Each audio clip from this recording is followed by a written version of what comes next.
Can you really ever expect the unexpected? And that's something you always hear people expect the unexpected. How the hell am I supposed to do that? All right. And on the twists and turns of any given Browns season, knowing what we got to deal with, the twists and the turns, how the hell am I supposed to expect that? I did not see that coming with Kevin Stefanski voluntarily giving up play calling. Did not see that coming. And I know people want to jump on, well, this means that, and if he's doing this, then this job's in. All right, we're going to go there today. We got to discuss the fallout from Stefanski naming Ken Dorsey the new play caller for the Cleveland Browns moving forward. Lots to unpack there. There's one key in this whole thing. There's one part of this that just stinks to me. Something ain't right. Something's not right in this whole thing, and it's just there's one thing we got to discuss that's just reeking to me right now. So we'll get to all that with Stefanski coming up. Cavs! Yeah! Man, do the Raptors suck. I don't care. Easy cover. Ryan, I'm 1-0 on my NBA bets for this season. Let's go. Cavs, Evan Mobley, baby. Woo! Him bringing the ball up there. Okay, he had some turnovers that I didn't like last night, but still, what a game from the Cavs. Start out the right way, hit some shots. Mobley, Darius Garland. You know, I think about so many guys on this team that I circle and I go, all right, key guy here, key guy there. Saw it from Mobley, saw it from Garland. Dude, freaking Ty Jerome. Gonna need Ty Jerome this year if he's going to step up and play in a crucial role as that backup point guard for the team. So we get to all that with a lot of Cavs as we get to go react to that first game last night. Going around the league, I thought this was interesting as well. NBA ranked all the arenas in basketball. Where does Rocket Mortgage Fieldhouse come out on that? Plenty more football to go. Also, I do want to talk NBA today. With the Joel Embiid, did you see the NBA is going to investigate him playing? As they should. I know you don't like it, but listen, we'll discuss that. Right. That's a slippery slope there, young Ryan. I get that, but this is a business. But we'll talk about it. We'll talk about it. We got a lot to that coming up as well. We get to the bracket. We got the people claim that we dogged that yesterday on purpose. Yes. And I here, you want to know what screwed us up on the Wordle? G was highlighted and we thought it was out. No, we just didn't pay attention. Well, that's not us paying attention, yes, but it was highlighted yellow as it was in Wordle, but we just thought it was out. At least I did. And that's what I'm going to cop to. So we'll do the grid again just for exercise. Got Thursday night football tonight. Dicey game that we'll get to, as well as the morning update. We got it all for you on the Cavs Victory Thursday. Right here on Big Play. Welcome to the show, everybody. I am Matt Fontana. He is Ryan Tyler. Good morning. Happy to have you alongside. You can follow on Twitter X at Matt Fontana Show. Our new YouTube channel, in a way, we've consolidated, so it's easier for you. And I want to give real credit real quick to everybody here at Big Play. We work very hard on all this kind of stuff. And, you know, I obviously come from a radio background. And the discussion that I was having with you, Ryan, radio, you don't go to different frequencies for different shows. All of our shows are now on the Big Play YouTube channel. All of our shows, including our interview with Brett McMurphy yesterday, are right there on the brand new Big Play app. Check it out there. So the YouTube channel is all one now. The Instagram channel is all one, but you can always follow at Matt Fontana Show for all the links that you need. So Kevin Stefanski makes the announcement yesterday. He's not going to call plays anymore. He said this was fully his decision. He's got all the faith in the world in Ken Dorsey. Why? Why did he make this decision now? Now, the first part of conspiracy theories on this whole thing is his job is in jeopardy. This is a way to save it. This is a way to prove that he can be the CEO type that you're looking for. And at this point, I don't have much ground to debate you on any of this, of the true reasoning behind it. There could be a reason that it was wink, wink, nod, nod, sent down from the top. Hey, man, we want to see what this looks like. The other side of it could be, which I hope is where we're at, Kevin Stefanski is secure in his job. He has done this now for 4.5 years of calling plays. This season is down the drain. See what it looks like with somebody else calling plays as a preparation for next year. He could do this with Ken Dorsey, which we got to talk a lot about Dorsey being the guy to take it over. Not that there was anybody else, but whatever. You go with Dorsey to see what it looks like, and you enter next year, and maybe this goes really well.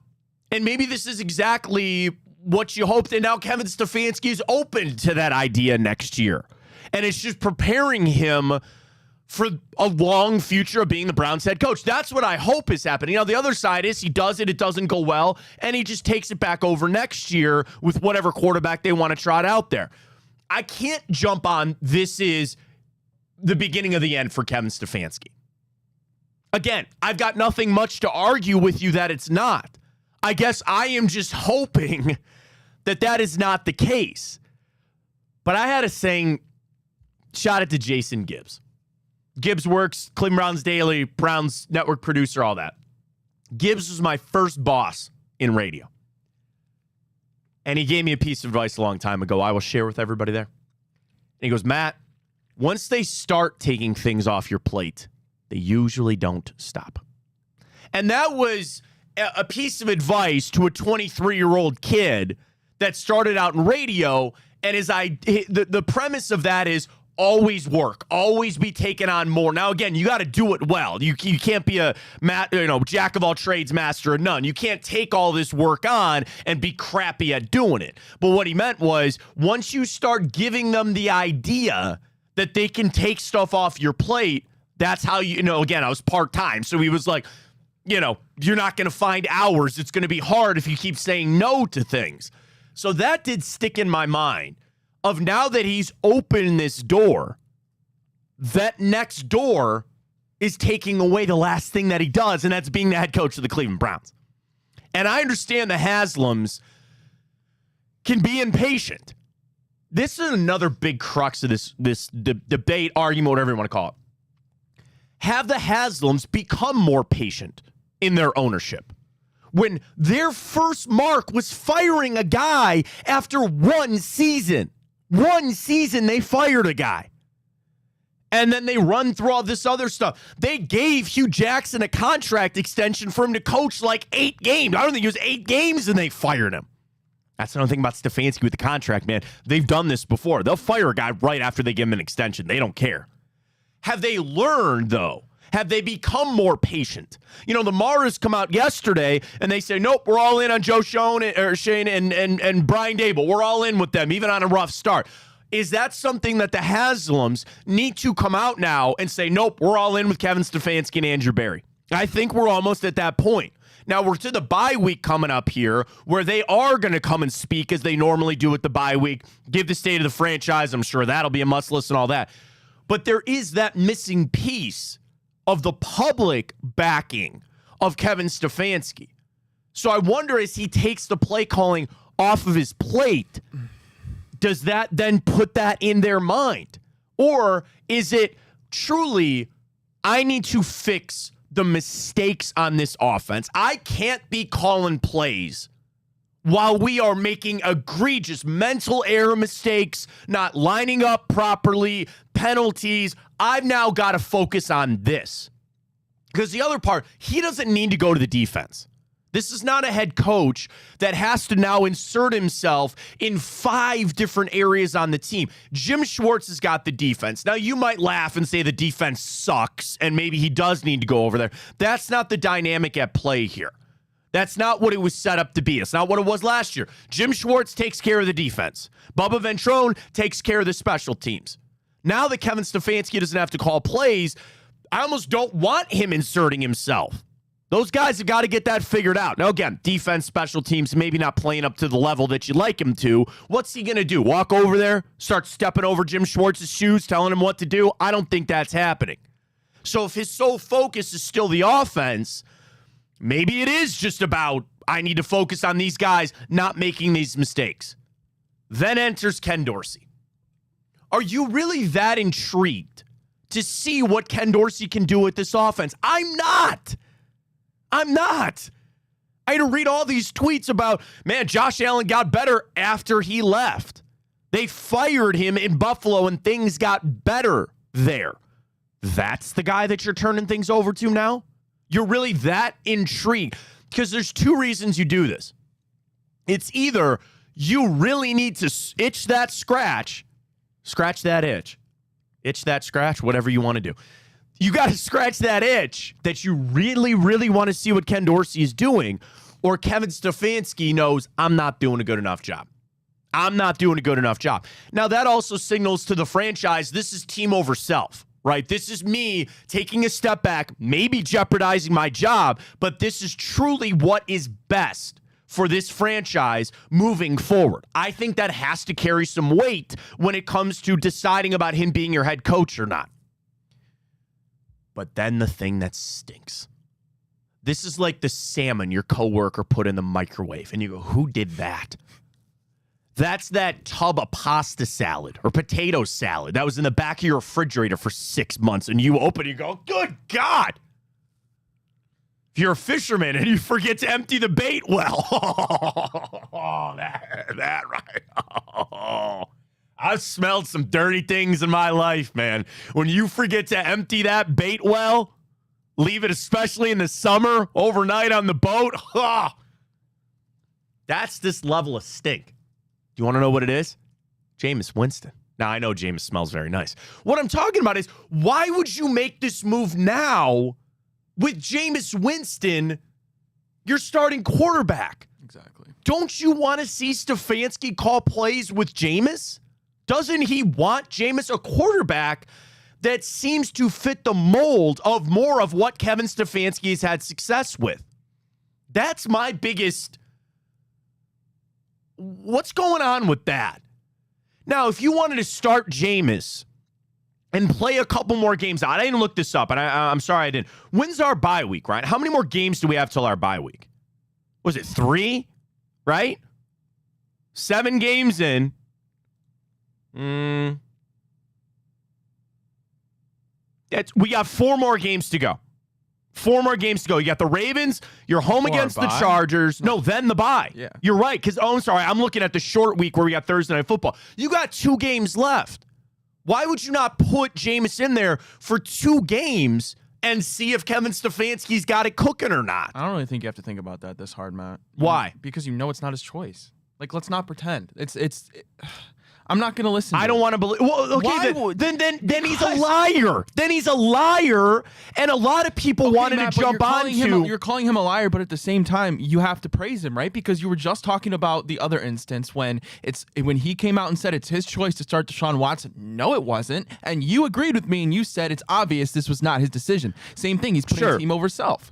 So, yeah, you're going to call him a liar, but it's the same thing. No, and we talked a lot about that when I said that there's a place that we all, there's a role we all got to play, and sometimes, yeah, you can't let everything out. You got bosses you got to please. I understand all of that.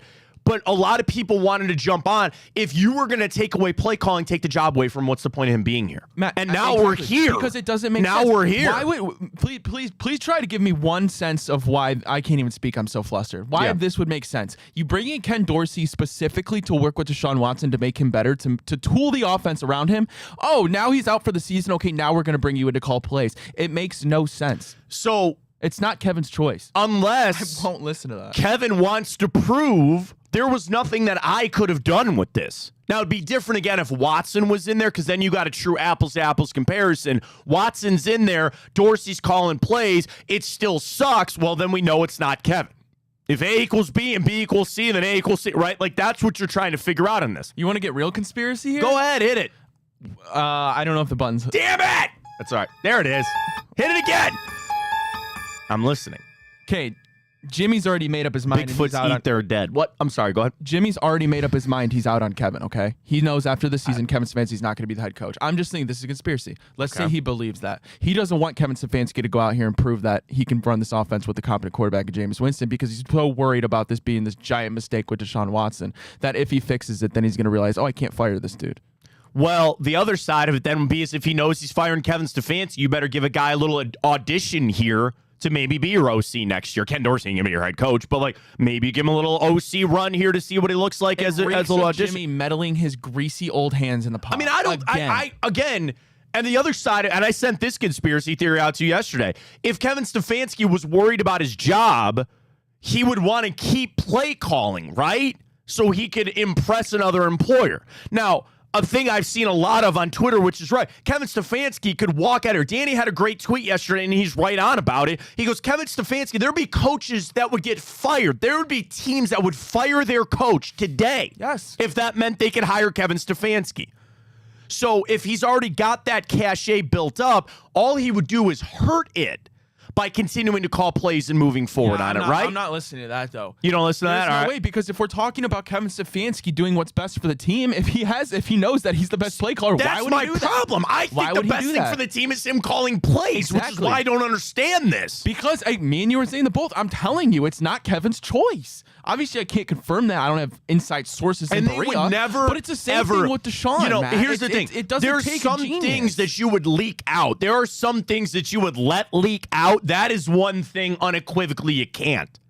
You can't.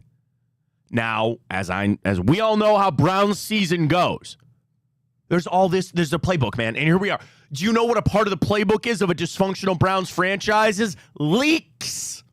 Leaks. Then bring them all out. Well, that's what I'm saying. In a couple of weeks, if this continues to go bad and Kevin Stefanski is sitting there on the hook and they're going to use him as the fall guy, the leaks will start coming out that it wasn't his decision. We'll find out that. I hope we don't get there. At this point, you have got to stabilize the ship. You got to win a couple more games. Listen, I think Kevin Stefanski is safe for next year. I do. And that is under the idea they're going to win a couple of more games. Listen, you go 1-16, he's getting fired. I'm not an idiot. Well, I am, but that's not happening. So you got to at least get to 4 or 5 wins and just say this was a bad season and we'll move on forward. So you got to get there. And maybe this is the, pardon the pun, a Hail Mary to try to get them towards those wins. But you also got to sit there and say, are you shielding yourself from blame? He's the head coach of a football team. A lot of the blame is going to fall on him. But is he putting up a guard now? But it also opens himself up if Kevin Stefanski. Well, here's the thing. Let's say Ken Dorsey goes out there and he's a genius. He's Andy Reid incarnate. I know Andy Reid's still with us. But he goes out there and he looks like a genius. All right. Well, then you have to give Kevin Stefanski credit for making that move. And if it goes bad, then Kevin Stefanski sits there and he goes, see, I really was the best option for the team. But then you got to yell at him for making the decision, don't you? It sucks because this is just it's an untold story. This is another instance this season that just the Browns are so inept and they're so dysfunctional. No, it's bad. No, and from the top to bottom, bad. There's no communication. And it bothers me, Matt, that not that it's any of our fault. It's of course Jimmy Haslam and the upper echelon in Berea. It's the fact that we're sitting here talking about Kevin Stefanski, Ken Dorsey, blah blah blah. Andrew Berry, why aren't we talking about him? I mean, like, let's have that conversation. Then what do you want? I want him fired. He might be. I don't know. I just want to know who. I wish I just had the answer on who's making these decisions. You know who's making the decisions. You just told me it's Kevin that willingly did that. Honestly, it's not even the Haslams. So you know who the puppeteer in this whole damn thing is. So it's Barry. No. Podesta. It's Paul DePodesta. Well, then fire him. He is the man behind the curtain. Dude. That's the other crux that people, we've not even uttered his name in weeks. Here he is. Marionette dance for me. That's Paul DePodesta. Sitting in his freaking mansion in La Jolla or whatever the hell it's called out in San Diego. He is the forgotten man in this. So you think DePodesta's crunching the numbers and telling Haslam to do this? I don't know who's telling what to anybody. I have no idea. But I will tell you this.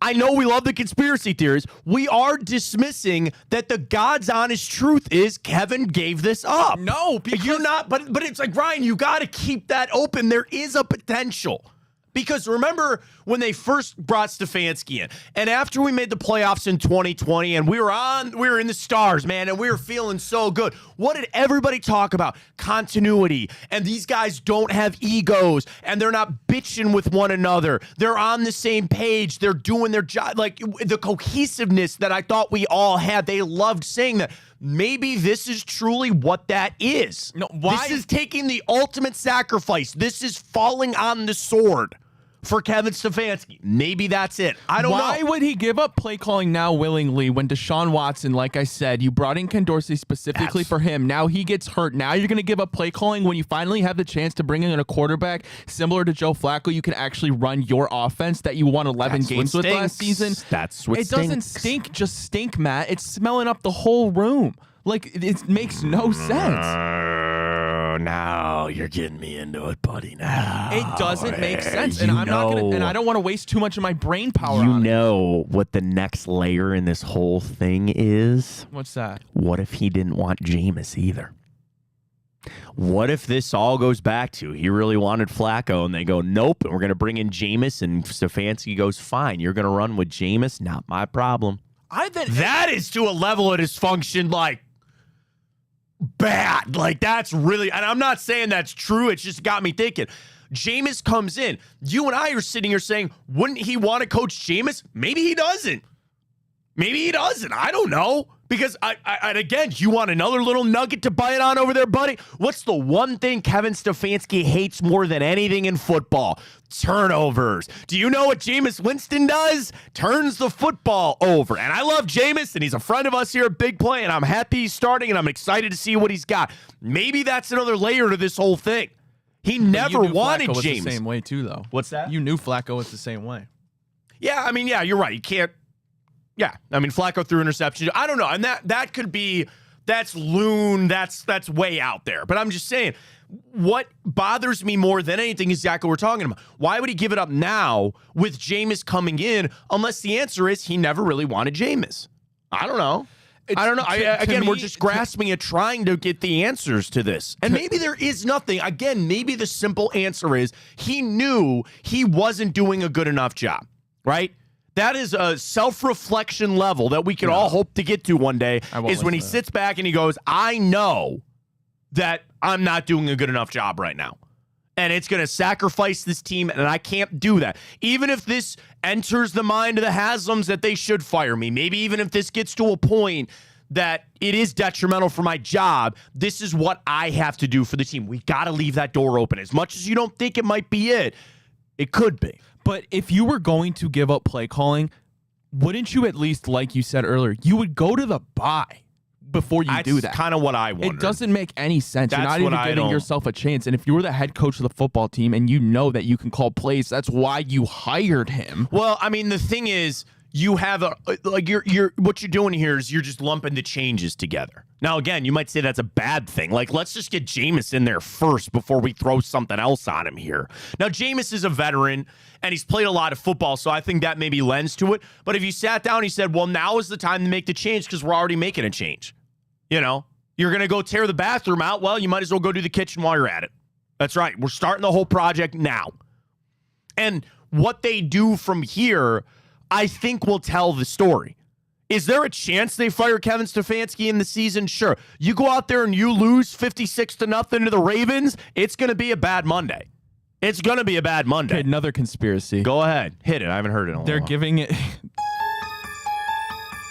They're giving the Loch Ness Mountain. Sorry. They're giving Ken Dorsey the play calling right now with, and this honestly could very well be the truth. They're giving Ken Dorsey the play calling right now because if it inevitably fails under Deshaun Watson, because that's not why you brought Ken Dorsey. You brought him in here for Deshaun Watson. Now you're giving him the quarterback that he wasn't brought in here to be with, to call plays. That's going to go bad. Then you can reverse flip it back to Stefanski. He succeeds with Winston. Now Dorsey's the fall guy. He's gone, and you have confidence in Stefanski. Sure, there is that element of you want to almost out Ken Dorsey, or at least see with Ken Dorsey, because at the end of the season, it might be chalked at that point. Because you also got to remember, like right now, again, we're not making the playoffs, but you still have a season in the balance. Come December, we might not be there anymore. So that's another reason to go ahead and make this move right now. Yeah, to see what Dorsey is, or, again, another layer to this whole thing. What if Dorsey was forced on him? What if that, like, Who knows, right? Who knows? I have no idea. Like, I think getting rid of Alex Van Pelt was probably, like, and we all got to remember the timeline in this. When they moved on from Alex Van Pelt, they said, basically, we didn't like what we were doing on offense, okay? Then they bring in Ken Dorsey. We all had the idea that you were putting all your eggs in the basket of Deshaun Watson, right? That's it. And at that point, that's all you could do, and it was the right thing to do. Now, he didn't play well. He played horrible, and now he's hurt. So you have this flip, and you're now going to go with Ken Dorsey to prove what? Watson's not here. And another big crux in this, here's the biggest question of them all, buddy. Are the Haslams going to take the fall for Deshaun Watson? No. Then Kevin Stefanski's not going to have a job. Correct. Matt, you're older than me. That's You've seen way more Browns football than me. Yeah. You know the answer to that. No, I don't. Well, no, you're right. I've seen it before, but like, I just hope they do. I hope they do. Now, the thing is, there's an inherent negative connotation with that, too. Because if they take accountability, that means they told Andrew Berry and Kevin Stefanski to go make this move when they were up at a press conference 3 years ago saying, nope, we were unanimous across the room and everybody was involved in this idea. There is no way out of this. There's no good way out of this, I should say. There's no way Kevin Stefanski wanted Deshaun Watson. I don't know. You're probably right. No, and you want to know the honest truth? We'll never find that out. He's never going to say anything about that. He will, and when he... No, even then, there serves no purpose. Serves no purpose. They fire him, and he goes to the Jets, and he becomes the head coach of the Jets, and he takes them to the playoffs. Even if they ask those questions, we're moving on. We ain't talking about that. He'll never ever admit to that. I don't know. I put money down on that. There's no way. This serves no purpose. Why? To get his side of the narrative out? The team, listen, the NFL knows. The inner circles of the NFL actually know.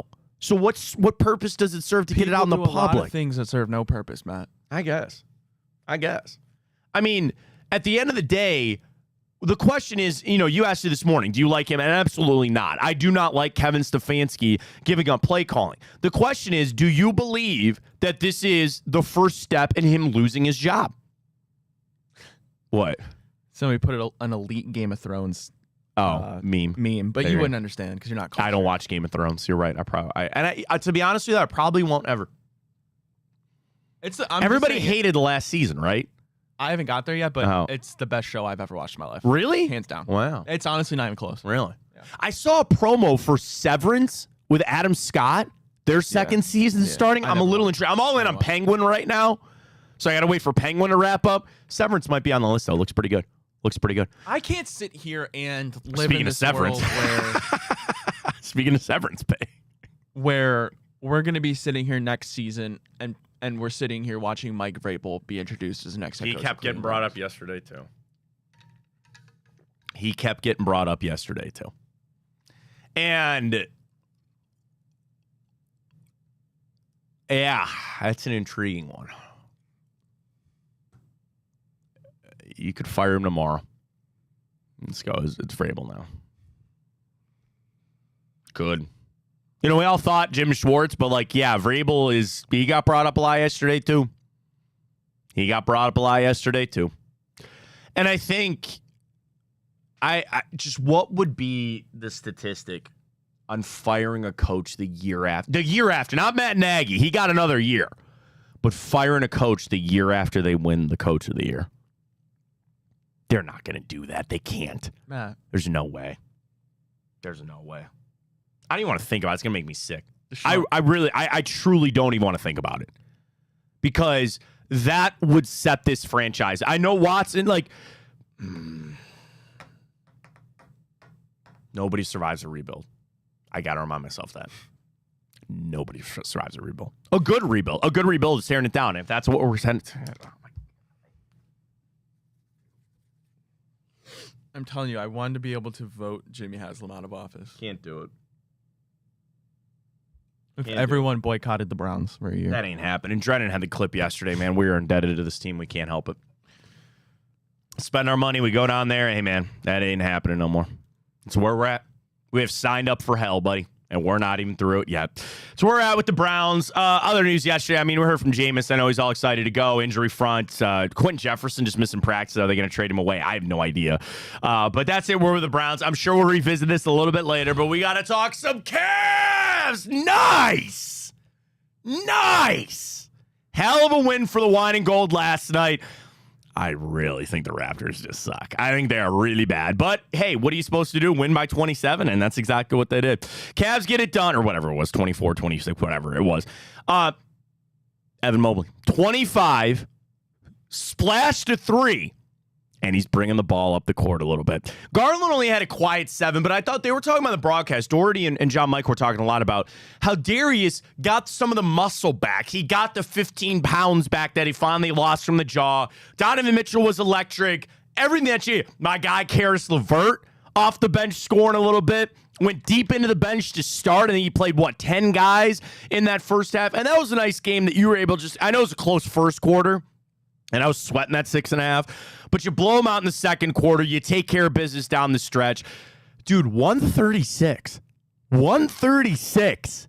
That's my biggest takeaway from that game last night, was 136. This is an NBA that you got to score in. Are you always going to get that from Evan Mobley? Probably not. But I just watch it, and it's hard to watch one game and say this is the type of ball that you want to see from Kenny Atkinson. But I saw the pace. I saw Mobley, who did turn it over, trying to bring it up the court a couple of times. But I think how much that changes when teams have to come out to defend Evan Mobley. He took 2 threes. He hit the 1.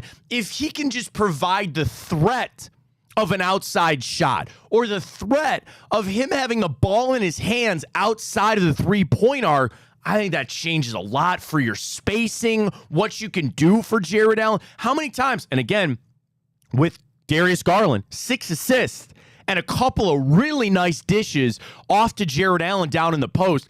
One game, I'm not getting crazy about it, but I want to post our question. We've been talking about it all week. We'll finally get to it. Over under the seed for the Cavs in the East at the end of the year, 3.5. 3.5. I think I need to figure out a way to word it, because initially when you asked me that question, I thought over would be 4. Right, that's what I mean. Or I thought the opposite. Right, where I say if you're over, that means that you would be above it. Right. Is that what you're talking about? Yeah. You could call your shot in the Cavs seed 1 through 3 or 4 beyond. Yeah, okay. Do you want to do that? Yeah. Do you want to do 1, 2, 3, or 4? Anybody really think they're getting the 1 seed now? I'll do 4+. Yeah, we'll do that. All right, do that. You put it up. At Matt Fontana Show. Drop us the follow there. And again, it's just one game, but that, when I set the show tweet out, I said, Evan Mobley is like Neo. He's the one, man. He is the key to this whole thing. That's it.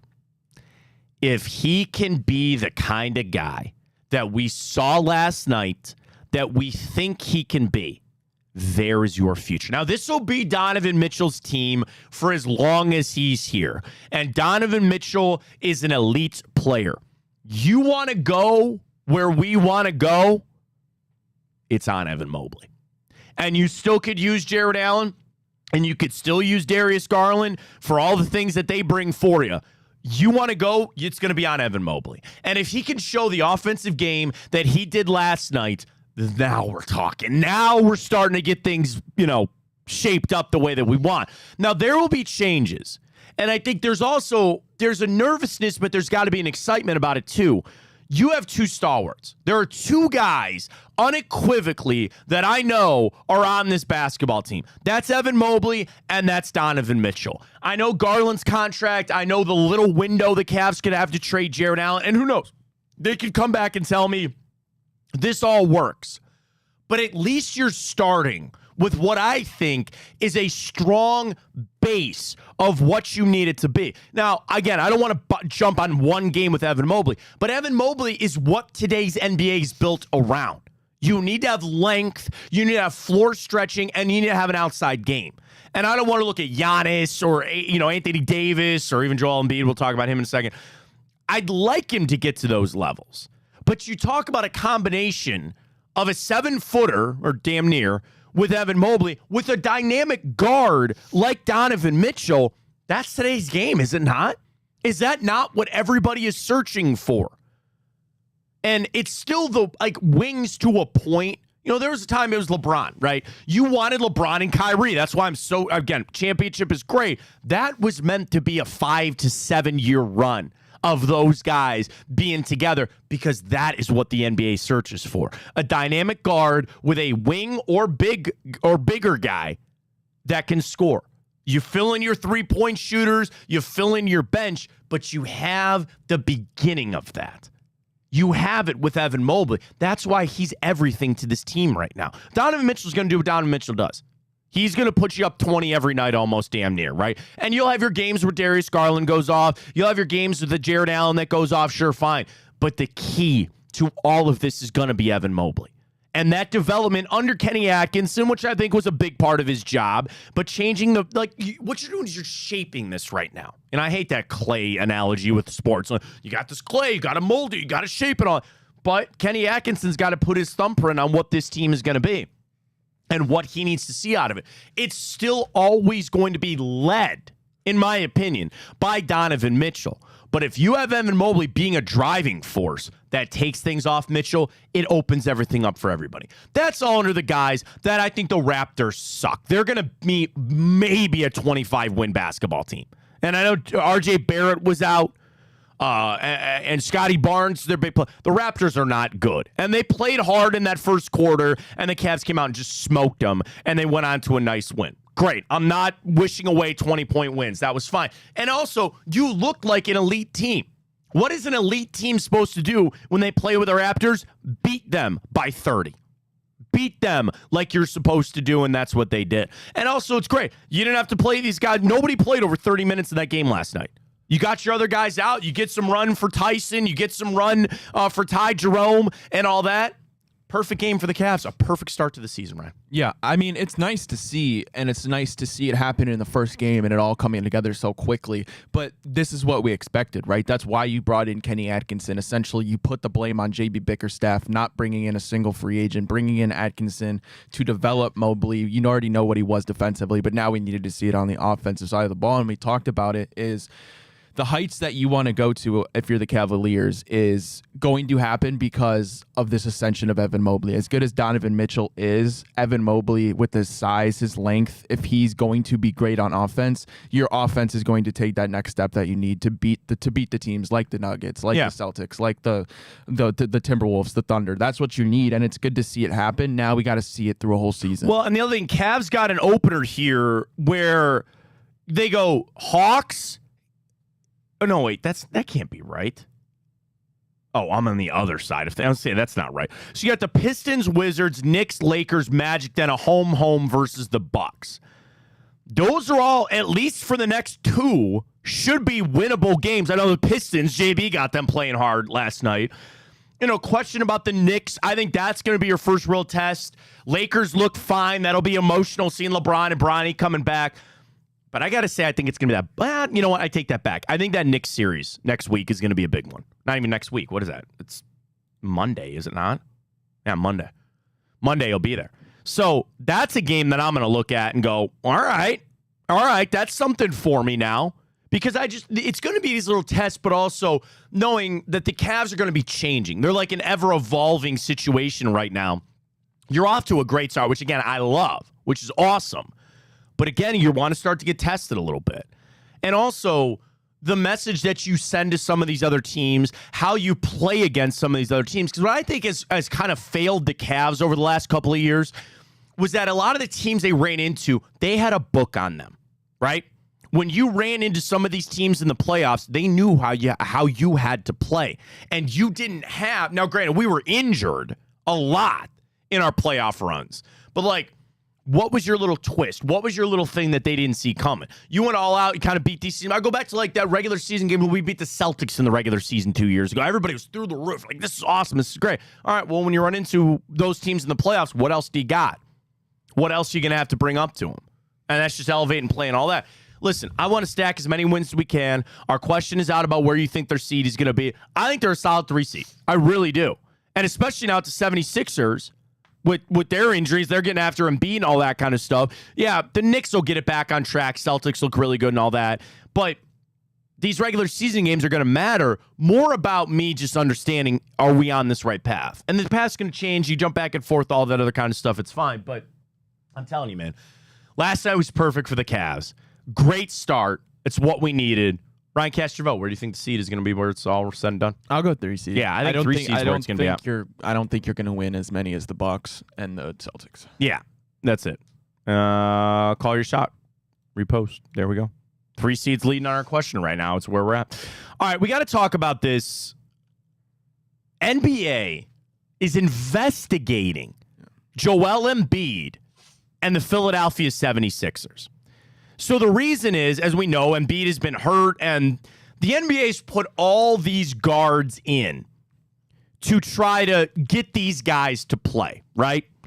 And their whole idea behind it is Joel Embiid only goes to Golden State once. You know, he only goes to LA twice, plays the Lakers and he plays the Clippers, right? And the idea that you pay all this money, because how many stories like, oh man, this little kid really wanted to see Joel Embiid and he lives in Houston and I didn't get to see him, right? And then trying to tell him, hey, sit him at home games. Okay, let's put the 65 games in for you to win this award, to get you the kickers for your Supermax and all that kind of stuff. NBA's got no power in this. So here's the story from Shams.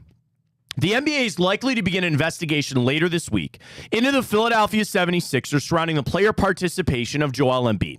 He didn't play in the preseason for what the team called left knee injury management. He also didn't play in their Wednesday season-opening loss to the Bucks. He will miss 2 more games this week, Friday and Sunday.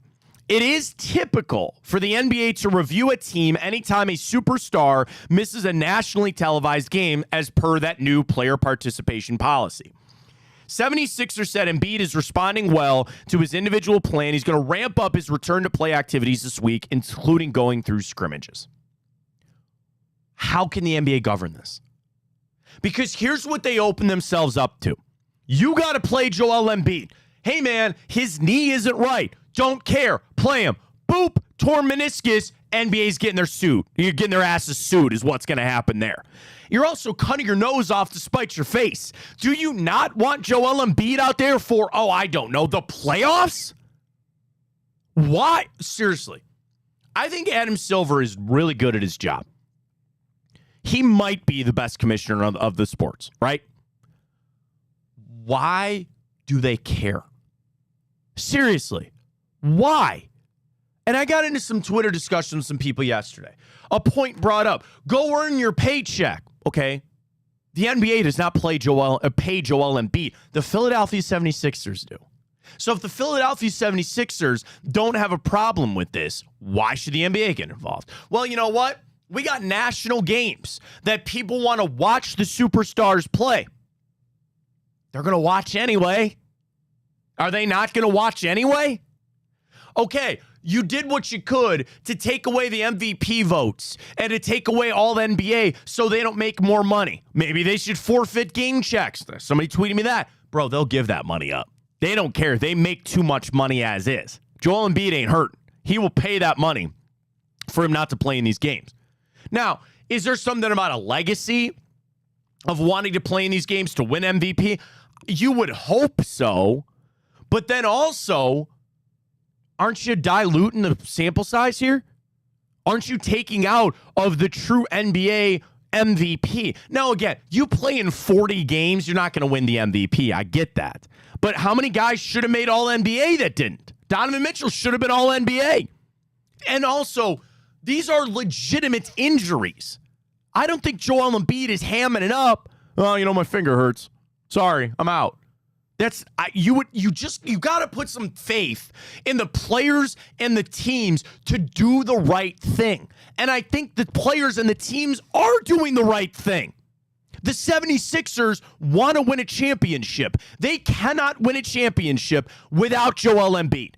They are doing the right things to ensure that. Why does the NBA feel like they got to get involved? If the ultimate goal is to win a championship, and the ultimate goal probably for the NBA should be to having Joel Embiid out there in the playoffs, do you think they liked watching that Knicks series? You think they liked watching them lose to the Pacers because they had nobody to play? No. Now, some of those injuries can be freak. It could be the opening round of the playoffs and somebody twists an ankle, tweaks the knee. And the final thing, it's Joel Embiid. He's hurt all the time. Who are they going to go after next? Kawhi Leonard? Kawhi Leonard is hurt all the time. You get the report this morning? Mm-hmm. He's out weeks. Weeks again. This is not somebody, I don't know who's an Iron Man in basketball. This isn't Jason Tatum, right? Who plays a lot of games. This isn't George Niang, who played in all 82 last year. They get hurt. Guys get hurt. Find a way to avoid that. And really, in a way, them sitting out and properly rehabbing their injuries is a way to do that. You know, for the Cavs, who are their superstar? You know, because the other thing, what's your line of superstar, right? Is the NBA going to come calling if we got to sit down Evan Mobley? They'd probably come calling if we sat down who? Donovan Mitchell. That's about it. They're going to start calling in the game. Hey, Kenny, hey, wait. Donovan only played 28 minutes. You get his ass back out there. We're up by 30. Don't care. Okay, put it back in the game. Though that's way different. How? But if you talk about the NBA, why should they care? Because if you're talking about Adam Silver being the best commissioner, well, that's probably why he's the best commissioner, is because he cares about the fans, the reason that NBA is even a product. And if people are spending their hard-earned money, and I get it's a very touchy subject because you're essentially telling these players, even if you're, and that's different. If you're injured, listen, you're injured. There's nothing you can do about it. But like you said, if somebody's going to a game and they pay hundreds of dollars because they expect to see the players like Joel Embiid, and they're just not out there, NBA's, I mean, how could you not expect the NBA to not be wanting to do something for the fans? You want your cop out? You ready? And this only solves one of the issues that they're facing. You put injury insurance into tickets. Let's say my son wants to go to his first basketball game, and he's a Cavs fan, but he wants to go see LeBron and the Lakers coming up next week, that costs the NBA money then. It should come out the players. Okay, then take it away from the players. There you go. Solves the problem. And then we pay money, and I get the alert. LeBron out, twisted ankle. I should be able to go online. Beep, beep, beep, beep. I want my money back. There you go. That only solves, because the other thing. But it's more like LeBron out, doesn't feel like playing. Well, here's the thing. I don't think that's the problem. I really think Joel Embiid is hurt. Sometimes. But yes. This is management of the injuries. Dude, he's not faking I'm this. Not saying the NBA, the 76ers are not saying he's faking it, but I'm not saying he's faking injuries, but you can't sit here and say there's not games when they're playing the Charlotte Hornets. Let me do this. What is the NBA? What are they trying to fix? Or is it people that pay tickets and don't go, or is it TV revenue? What do they actually care about? Probably more TV. Okay, then. Flex games. Flex your games. NBA or NFL does it all the time. You have a marquee matchup Wednesday night. Now, again, this is different because football only plays on 3 days. And you got, but let's do this. Okay. I'm just going to pull up an example here, right? I'm going to go to score, or let's go to schedule, right? Let's go to schedule. Okay. Tomorrow. Oh, no, that's last night. Let's go tonight. All right. Tonight in the NBA. There are no. Oh, no. Duh. There's 2 marquee games on TNT tonight. You got it San Antonio, Dallas. Great game. Oklahoma City, Denver. All right? Okay. Let's say Jokic out. He's not going to play tonight. That is your 10 o'clock TNT game. You know that? Flip it over to Minnesota, Sacramento. They play 10 tonight. Okay, but now that is you can't do that. I know you can't because the logistic nightmare. That's crazy. But I'm just saying. No, you can't. That's crazy. That's not even feasible. Friday for the fans, for the players. You got Indiana, New York on ESPN. No way that's possible. You've got Phoenix, LA on ESPN tomorrow night. You're going to do that the day of. That's not possible. You already have fans pissed off that their star players aren't playing. Now you're going to switch the time of the game the day of? No, not time. They're the same time, but you just flip over to this other national game. Now you got broadcasters that got to get on a flight. They're prepping all that. I understand. That's probably not going to work. But if you know in advance, if I knew yesterday. But that's the problem. You never know in advance. Well, that's what the NBA is trying to curb in this. You know, if you know a guy is out for weeks or he's going to be out for some time, they're fighting. This is what they're arguing. If Joel Embiid's got to take a game off, don't do it on the road and don't do it for a national game. That's what they're trying to fight. But it's like, I just don't understand how the NBA can step into this world and try to tell the players that they have. That's in essence what they're doing, right? They might not be able to figure out a solution, but I think they have every right to investigate to try and come to a solution. What are they going to do? I'm not saying they're going to sit down with the 76ers athletic director or athletic trainers and go everything to try and figure out. He's hurt. It's a business. These are the stats. In today's world where all these guys have all this sports science bull crap and they go, well, we got to send them out. This is the game that we get the most. Because you see that with the NBA, and the Cavs even did this last year. We're going to sit him out for this game because that maximizes our rest. You know, where it's like, we have a Thursday off, we play Friday, we're off Saturday, then we play Sunday, Monday. Well, there's no point in us sitting him out Sunday. We're going to sit him out this day, or vice versa. We will sit him out Sunday because that maximizes our recovery period, right? I'm not getting all hot and heavy on this. It's just, I just think this is really stupid. I think this is stupid from the NBA. They're trying to police things, and you want to know what they're doing? In essence, they're saying, we don't trust the teams to police this. Of course, we don't trust the teams, so we're going to have to oversee this whole thing. That's a messy operation, man. That is a messy operation. To do what? Do you really think that's threatening to the teams to fine them? The players, now certainly the players do not care. They've got all the money. Okay, you want to take away, they can't make all NBA, they can't win the MVP. Okay, sure, fine, whatever. But the teams do not care. Because as long, and that's my thing. If I was a commissioner of the league, you want to know the first thing I want to, you do everything in your power to go win a championship. Even if you're the lowly Detroit Pistons, you're the Washington Wizards, who are terrible. As long as you are operating to try to go win championships in the best way you see fit, I'm going to let you work. I'm going to let you do your thing over there. And if you think sitting this guy at this time is the right thing to do, so what? But let's also call it for what it is. There is heavy is the head that wears the crown, right? Because, or heavy the crown. What no, you said it right. Did I say heavy is the head that wears the crown, right? The 76ers are good. The Celtics are good. The Cavs are good. They're not going and giving a crap what the Wizards are doing. They don't care what the Bulls are doing. That is part of being a part of the elite. And there's always, in any league, you put it on about 10 teams to carry your league. Football's a little different, you know, because there are, you know, even the worst teams still help carry. But again, you look at football, you are carried by the Chiefs, the Bills, the Ravens, the 49ers. You're still carried by the Cowboys, all that kind of stuff. Basketball, I'll give you the 10 teams that are going to carry your league this season. And sometimes that changes and there's turnovers and they're all title contenders and that. Heavy is the head, right? They're all going to be looking at, the NBA is going to be looking at your team and say, well, that's part of doing business. You put yourself in this good situation, well, that's what you got to deal with. I just think it's bad. I just think it's slippery slope for the NBA to get involved here. And the thing is, it's not new. This is in no way new, you know, for them.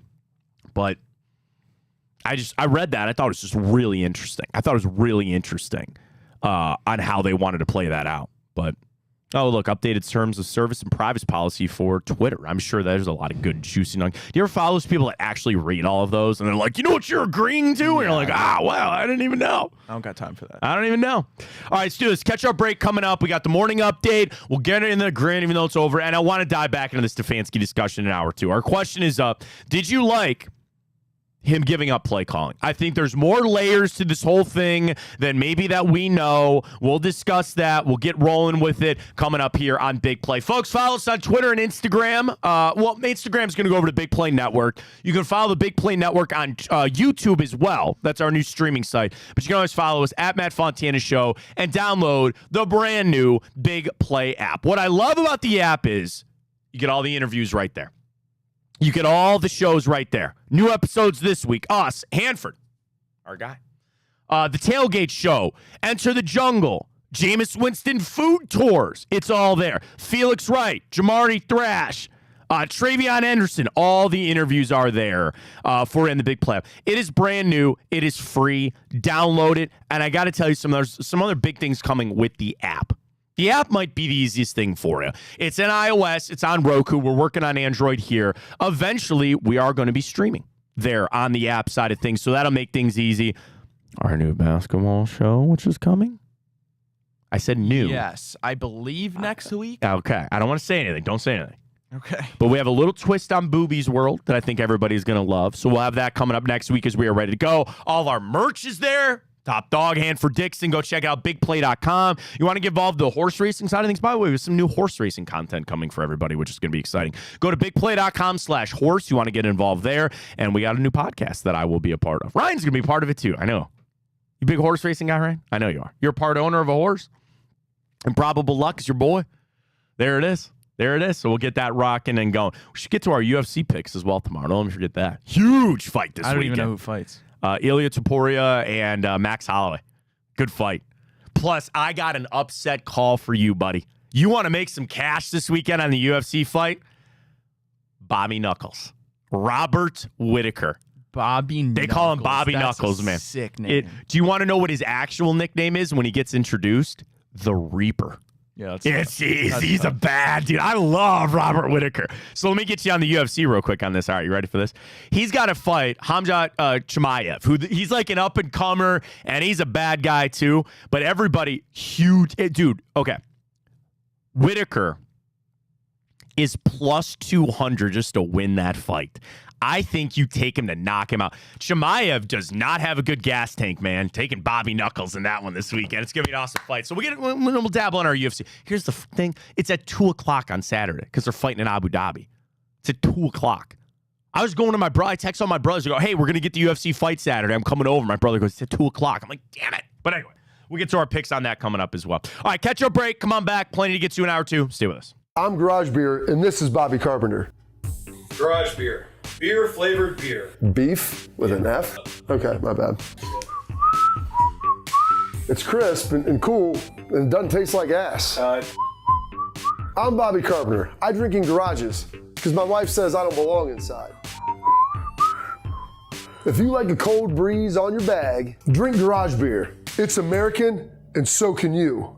Garage Beer. Beer-flavored beer. Well, how do they know I'm doing this? Did somebody leak this out? It's social media. Oh. It's just that's the way social media works now. I thought maybe you were just running that yap. Hi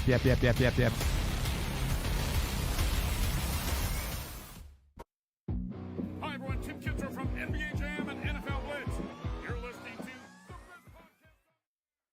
And I think they got 11 last year because we were just riding the highs of Flacco fever and the crazy run that they went on in the second half of the season this year. I'm going to go 10-7 as my Browns record prediction. I'll take a game away. I agree wholeheartedly with what Bruce said, that this division is brutal, and the Browns are going to have to take care of business early on in this season because they don't catch a divisional game until like week 7 or week 8. So you got to beat Dallas. You got to win some of these winnable games early, so that way you've got a little bit of a cushion in the AFC North when those games begin. I'll go 10-7 for the Browns this year.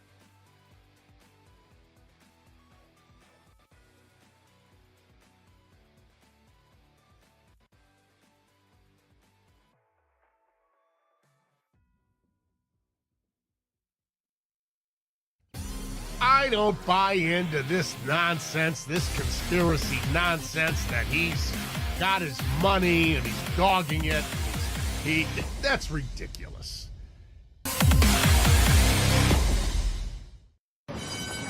They're off in the Kentucky Derby as Authentic takes them around the far turn. Tis the Laws making his move now, and they're into the stretch. These two stride for stride. Authentic, tis the Law. Here's the wire. Authentic has won the Kentucky Derby.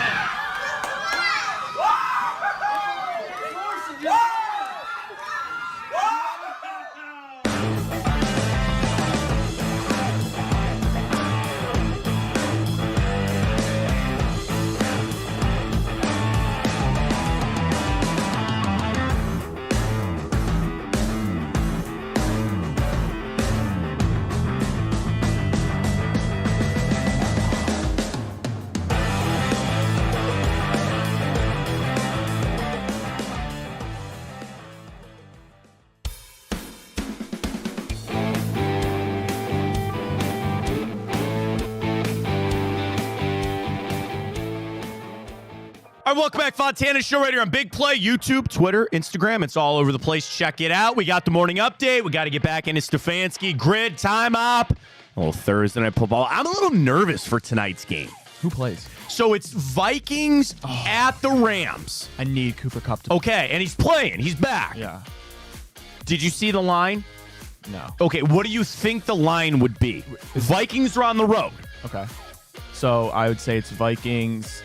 Everybody's healthy on Vikings. Yeah, everybody's good. Aaron Hawkinson's Jones even is coming good. back, I think. So I would say they're getting Cooper back. Okay, that's half a point. I would say Vikings -3.5. Whoa. Is that it? Three. Okay. I'm sure you can get it at a half at some point. I'll take the hook. I think Vikings. I do too. Seems like a sucker, though. I don't know. We'll get to our plays later, but it's going to be a dicey one tonight. Do you ever want to mess with NBA games as well? And we can look at them if there's one that we really feel. I'm glad I didn't bet last night because I'd gotten smoked, but we'll get to that coming up as well. And don't let me forget, we got NBA Arena rankings. Oh, yes. I want to run through that. So let's do the morning updates. Stefanski NBA Arena rankings. Ryan is number one in my book. Go. I'm not an arena, but thank you. That's it. Cavs off to a perfect start for their young season. They beat the 82-0. Toronto Raptors 136-106. Evan Mobley shines, 25 points, 9 rebounds. Donovan Mitchell, 21 points. Darius Garland, just 7 points, Matt, but 6 assists. Yes. I don't think they could have had a more perfect start to this season. And Kenny Atkinson's NBA coaching, I guess not career, but in Cleveland. Well, it's his Cleveland debut. Yeah, I mean, it's his Cleveland debut. Did you see? Here's another question. Did you see a different Cavs team last night? It's too early. And that's like, it's too early. But I also was like, I just saw a healthy Cavs team. You know what I'm saying? Like, I saw pieces of what I know this team can be. I think health is still going to be one of your biggest questions, as any team would be. But I didn't see some revolutionary type thing. You were trying to do what JB did and put 6 guys out on the floor, see how that works, whatever. Like, I just... Wait, what? He put 6 guys out on the floor last night. Who? JB. Bickerstaff. For the Pistons? Yeah. I don't You think didn't that's see allowed. that? Yeah. He put 6 out there. And... He's playing chess. Yeah, they got a technical foul for too many players on the court. It's a Browns thing to do. Oh, yeah, it's pretty funny to see. They were inbounding it, and they brought it up the court, and everybody's sitting there saying, wait a minute, there's 6 guys out there. What are you doing? He thought nobody would notice. He thought nobody would notice. There was a guy in the corner near their bench, so it's like he was trying to, blend in or whatever. But no, like you said, the Cavs, one game in, let's not overreact, but I loved it, man. I thought it was great to see from the Cavs. It was awesome to see Evan Mobley. And again, I don't know if you really saw... I mean, the ultimate thing is, do you really want to see everything Kenny Atkinson's got in one game? No. But you just saw some pieces. And it looked a little different. Not all that different, but a little different. And I'm excited. Dude, I love that basketball is back. I love that we have games that matter almost every single night to watch. And there's, again, a lot of things. Okay, rapid fire. Number 1. Yes. Evan Mobley, great. Want to see the outside shot. Number 2, love the dishes from Darius Garland. His vision, the court. Also off of Darius Garland, which they talked about in the broadcast. He looks stockier. Yeah. He looks more healthy. Great. That's awesome. Number 4, Ty Jerome. That is such an important role on a team. The backup point guard. Now, I know you got 2 starters that can handle the basketball, but think about what Matthew Dellavedova meant. Think about what Ricky Rubio meant. If that is meant to be Ty Jerome, who was a former first-round pick, had the ankle surgery last year, the investment, in a way, of what you put into Ty Jerome, where you kept him around all season last year after that ankle surgery, this is his time. Okay. Then beyond that, Karis LeVert, gonna need him to score. Isaac Okoro, fine. Does Jalen Tyson carve out some time on this team? We'll see. The front court beyond that, Niang splash some threes. That's what you need to see. All that's my biggest take. It was a lot. It was one game. Do you think it's a lock when Strus is healthy? He takes back that starting spot from Dean Wade. Yeah. I like Wade off the bench. I like him off the bench. More than Max. See, I can make an argument I'd rather have Max Strus off the bench. See, I think I'd rather... Right. You'd be giving up length on your second rotation. And a little defense, too. Right. I'd rather have Strus out there when Donovan Mitchell's out there. Okay, fair enough. Because I think Strus is a better shooter than Dean Wade, so I'd rather put a better shooter out there with Donovan Mitchell. Now, you're sacrificing a little bit of defense like we talked about here, but I think when Donovan is out there, you're there to score. You know, defense, sure, you got to play it, you got to try to be tough. That's another reason why I think if Mitchell's out there, obviously you're going to have Evan Mobley out there, but I like Jared Allen out there with Strus. I like the second rotation of Garland, Niang, Wade, and then you like keep Allen or Mobley in there. Maybe Ty Jerome. I like that. I think it's all pieces that Kenny Atkinson mess around with. I like Strus out there more with Donovan Mitchell, so that's why I would just kick Dean Wade back to the bench. But hey, you know, even at Dean Wade back in the fold, things good looking, good stuff starting to come together. One game. Come together, Pep. Come together. All right, well, let's flip it over to the 1-6 Cleveland Browns, ESPN. It's their guide to every team's NFL trade deadline moves. Okay. Matt, what would you say right now they have listed as the 1-6 Browns' chance to make the playoffs? 0.1. And surprisingly, 3.9%. Okay. Dan Graziosi. You want to know the only savior on that? Yeah. You only played one division game. True. That's it. That's your only savior. Now, you can laugh because you got to go, we still got to play the Steelers. You still got to play the Ravens. Your savior on that is you're still playing a lot of division games, but continue on. Daniel Oyafusi's right up. Who could be on the move? Defensive end, Zadarius Smith. The Browns already made one midseason trade, sending Cooper to the Bills, and while the team insists its sole focus is turning around from the 1-6 start, it could continue to look to flip veterans for picks who can replenish an aging roster. So now, here's a crux that people aren't remembering, is not Alex Wright hurt? Right? Yeah. He tore his tricep. He's done. Right. That, I think, changes things with Zadarius Smith. Because, like, Obo Okoronkwo is fine as, like, a rotational piece. Alex Wright could have been, if you're going to trade away Zadarius Smith, you just throw Alex Wright in there. Well, now he's out for the year. Like, I'm not saying that should stop you from making the Zadarius Smith trade, but that's a little twist on it that I think makes it a little harder to do. At this point, yes, Zadarius Smith, when there's that much smoke, eventually there's going to be a fire. I wonder about, honestly, Joel Bitonio. Because there's a sense of trading a legacy player away. There's also a Joe Thomas of go join the Chiefs, man. Go join a team to try to work it out. Now, Joel might say, I don't want to go. I have no idea. But that's a sneaky one to me. And I think most fans would understand that type of move. Who else? Nobody's calling for Elijah Moore, by the way. So, you know, on the Browns, in the stadium, they had all the pictures of the guys. They took down Amari Cooper. They put up Jerry Jeudy. I noticed that this morning for the first time. I know, yeah, a week ago I saw they still had Amari They still had Amari up. They took it down. It was blank for a couple of days, and now they put Jerry Jeudy up there. So, like, that's what I'm saying. Like, what pieces? And at this point, I'm fine getting nothing but draft picks back. But who else? You know? I hope Greg. Yeah, maybe Greg. Jordan Hicks has had a great season. Maybe that. Certainly Quentin Jefferson. Yeah. Maybe some of those guys in the D-line. I don't know.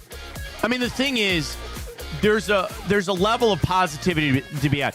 I think there's moves to be made. There's also not any that you really have to make. Like, if they run the season out without Zadarius Smith being traded, that's fine. I guess it's a little apathetic. You're going, do whatever you want. But I think Andrew Berry's in an all right spot for right now. There's nobody you got to trade. If you get the right trade, go ahead and pull the trigger. It is what it is. Alrighty, well, Miami Dolphins quarterback Tua Tagovailoa made his return to the practice field on Wednesday, and nobody was happier than wide receiver Tyreek Hill. I can imagine, Me and him connected on a few deep shots today, and that kind of got me feeling good today. I missed him. I told him I got to take him and his wife to dinner because I missed him so much. It was so beautiful that almost made me cry. Yeah, and that's where the emotional lift that you get from even like Nick Chubb returning, but especially if you're a wide receiver, when you got other quarterbacks in there and you got to play the role and be like, yep, I'm excited for Tyler Huntley and Skylar Thompson, when you're sitting there and going, these guys aren't it. Now, do you not just have that overbearing, isn't Tua going to get hurt again? He doesn't want to wear the Guardian cap. That's his decision.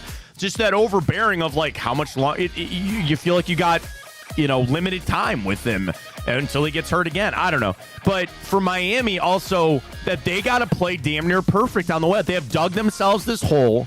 You're going to put this all on Tyreek. I'm sorry, on Tua Tagovailoa to get out there and turn this around. And this thing, Miami's still kind of scary because they have all those weapons. What you can't forget is they've lost everybody on defense. Jalen Phillips is done for the year. Like, they are losing some of their key defensive guys down there. And they got to play damn near perfect. And Mike McDaniel, I don't think, is on the hot seat. I thought this was going to be a big year for him, but he got his contract extension. So, yeah, I mean, I'm watching, obviously, for a fantasy perspective for a lot of us. Yeah, we all want Tyreek to play well if you got him on your teams, that kind of stuff. I am in a horrible spot, Ryan, where I'm in too many leagues where inevitably every single week I'm playing against a guy that I have in another league. That's why I only have one league. I need to cut back. One league. That's all you need. I'm in 6. You can't invest your entire emotions if you have more than one league. So the problem is I'm in 3 dynasty, 3 redraft. The 3 redraft, I'm not leaving. So one is the team, the redraft. I run a league. Another one I've had since I was a freshman in high school with my friends, 2004. I didn't even text the guys that. This is our 20th year of playing in that league. I think it's my 8th. Then the other one is my big money league. I ain't leaving that. I'm in 3 dynasty leagues. The one league I got suckered in because it's got Christian McCaffrey and Trevor Lawrence. I think I might jettison that league. And that's the league that I know the least amount of people in. Like, I have one friend in that league that brought me in. I think that's the one where at the end of the year I'm going to go, you can find somebody else to run this team. I'm selling the team. And it's a dynasty league. Shouldn't I get money? I'm selling my team. It's like when the Browns get sold. Something like that. We'll see how it goes. Alrighty, well, Tyreek back. I'm sorry. I was just going to say everybody's excited to see Tyreek. Go ahead. Well, lastly, for the morning update, speaking of Tua and head injuries, North Carolina State quarterback Grayson McCall is retiring from football after his latest head injury he suffered on October 5th. Quote, "I've battled injuries my whole career, but this is one I cannot come back from. Brain specialists, my family, and I have come to the conclusion that it is in my best interest to hang the cleats up, Matt. I have a suspicious feeling that this is going to be a trend." So I know you're not a big NASCAR guy, but Dale Earnhardt Jr., he launched his own media company, and he's got a podcast. He had Luke Kuechly on, and he talked to Luke Kuechly. And the one clip that I thought really resonated with me was this, where he's talking to Kuechly, and he goes, "I love football." He goes, "I loved everything. I loved training camp, off season. I liked getting on the plane. I liked traveling to go play." He goes, "There was not an ounce of me that didn't love playing football." He goes, "I got to a point I couldn't play the game the way that I wanted to anymore." And he goes, "When I started selling myself short, that means I would sell my team short and the fans short, and I couldn't do it anymore." And that's what made him walk away. And that is the craziest thing, that he was elite. He was one of the best. Oh, he was the best. And he had to walk away. He'd have been the GOAT. He was the GOAT. He would have been so freaking good, man. And the head injuries, nobody wants to walk their life with a limp, okay? Nobody wants to have to walk around bum shoulders. When you're 43 years old and you can't remember things, that's scary. I tell you, man, and I know, listen, I would imagine that most people out there it's unfortunate that in today's world, cancer has probably made its way into your life some way or another. Suicide has unfortunately probably made its way into your life in one way or another. And dementia. And I pray so much about, I've seen how hard it is for people. And that's one thing. It's so scary, man. It is so scary. And for these young players, that you get paid all this money, but it's like almost like, dude, you're basically signing up for it, And I know that it's safer in the Guardian caps and better helmets and all that kind of stuff, but I appreciate the young man understanding that there's more beyond that. And that's the fear, and I think Kuechly talked a little bit about it too. What am I going to do beyond that? This is what I've identified for my entire... Now, everybody deals with that when they get out of football or even a career change and all that. What am I going to do? This is what I identified as. This is what I did. But yeah, man, that's super scary. And the NFL's trying their best, but it's still a contact sport. People are going to get hurt. Concussions are going to be a part of it. All right, before we do the grid, you want to talk some more Stefanski here? Yeah, please. I want to update the Twitter question. We asked everybody, where are you at with Kevin Stefanski giving up play calling? Did you like it or not? And... quick results on that, please, Ryan. What do we got? Yeah, pretty damn close, man. Okay. Yes leads the way, but just 51.1%. Okay. I wonder about the fan base when it comes to their, I'm going to say bias, when it comes to Kevin Stefanski. Because we talked a lot about this in hour one. And just to reset where we're at, I don't like that he gave up play calling. I think there's a lot that stinks in this whole thing. My most confusing part of it, why would you give it up with Jameis Winston coming in to be your starter? I kind of wanted to see Stefanski call his play for him. Okay, here we are. People's bias on Kevin Stefanski will also frame how they feel about this. He was, I don't want to say 50-50 divided. I would like to say it was probably more like 60-40 of people that like Stefanski versus people that didn't. Now, he's the head coach of the Cleveland Browns. I don't think there's many people out there that go, well, you know, he's just fine. Or I'm like right in the middle. That's so small. You either love him or you hate him. That's how it goes.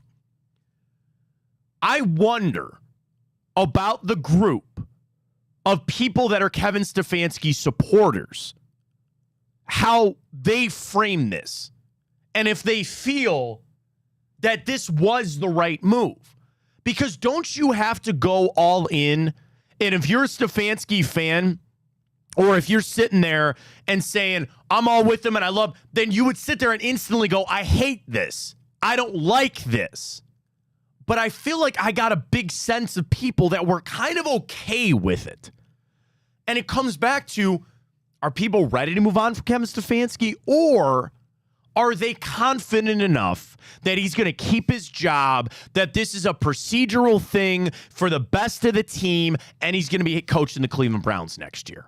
Those are all things I thought about, because would you agree with me where the majority of the fan base is probably on board with Kevin Stefanski, right?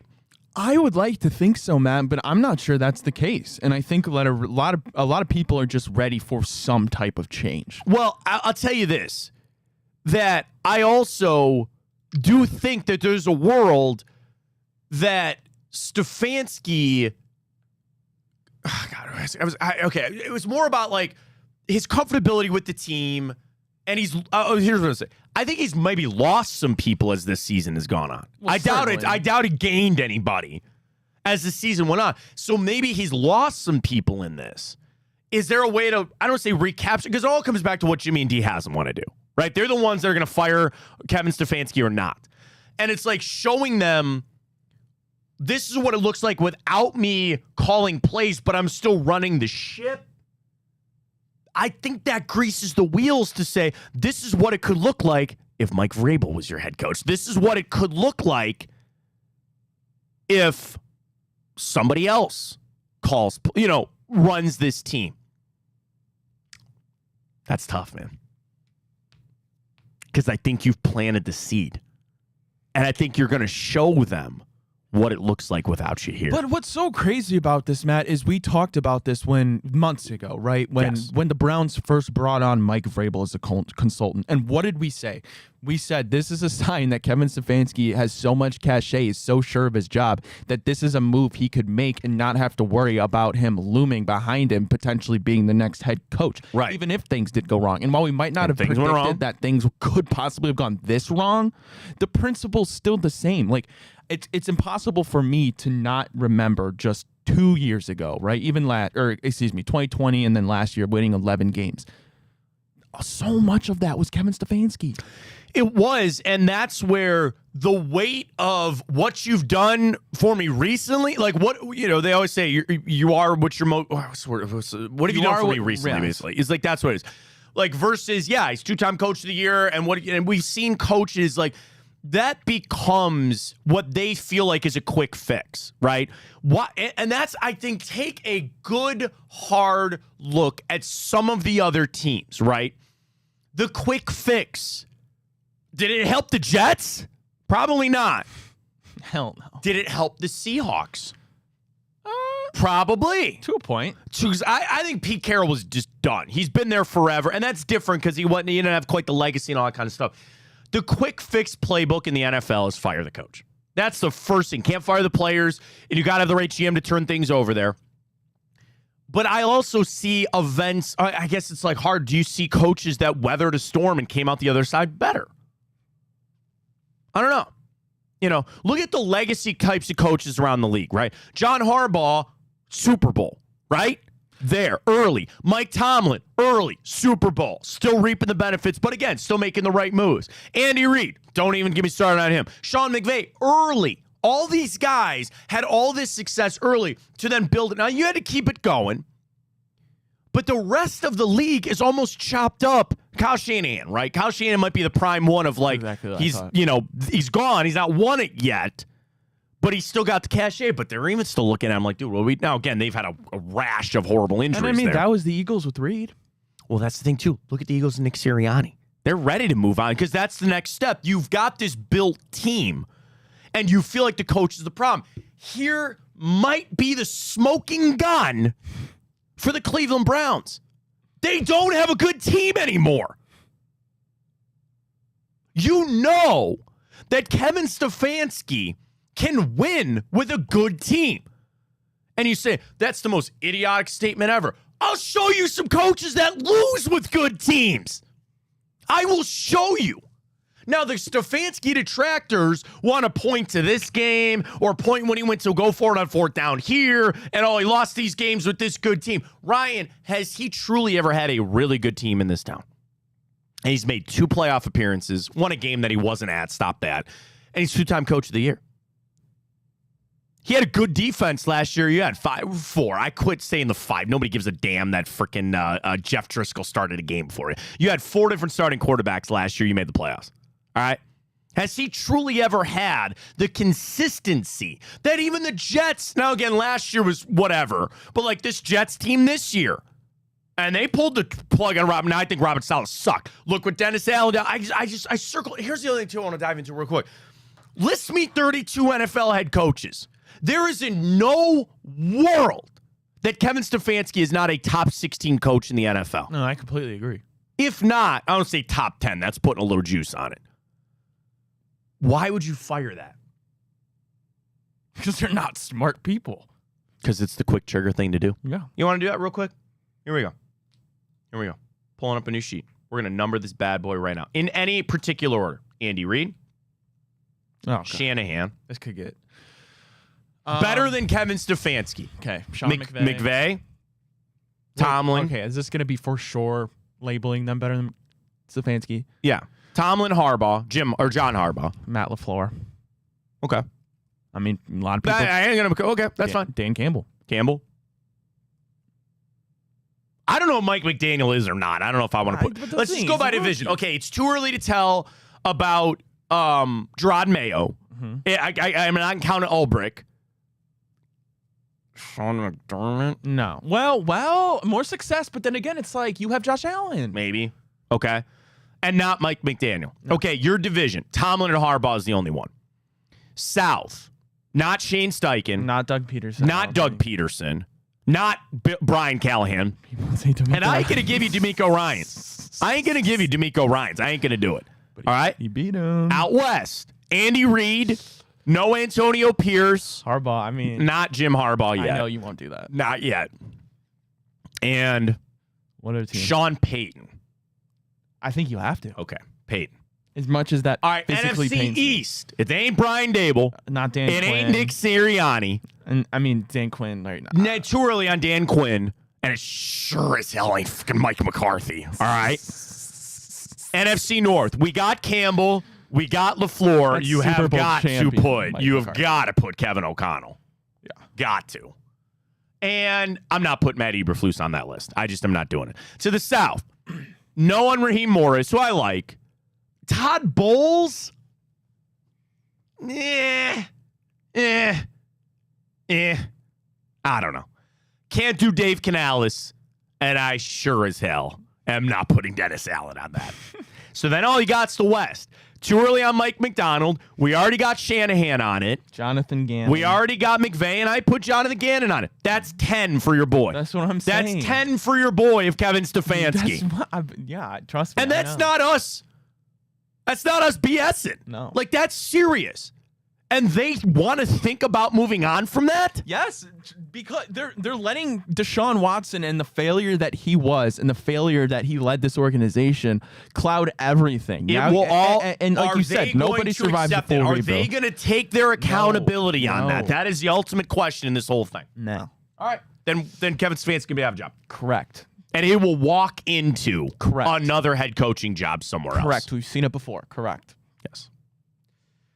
The one thing that you cannot mistake about the Cleveland Browns over the past 25 seasons, they never fired anybody that wasn't deserving of it.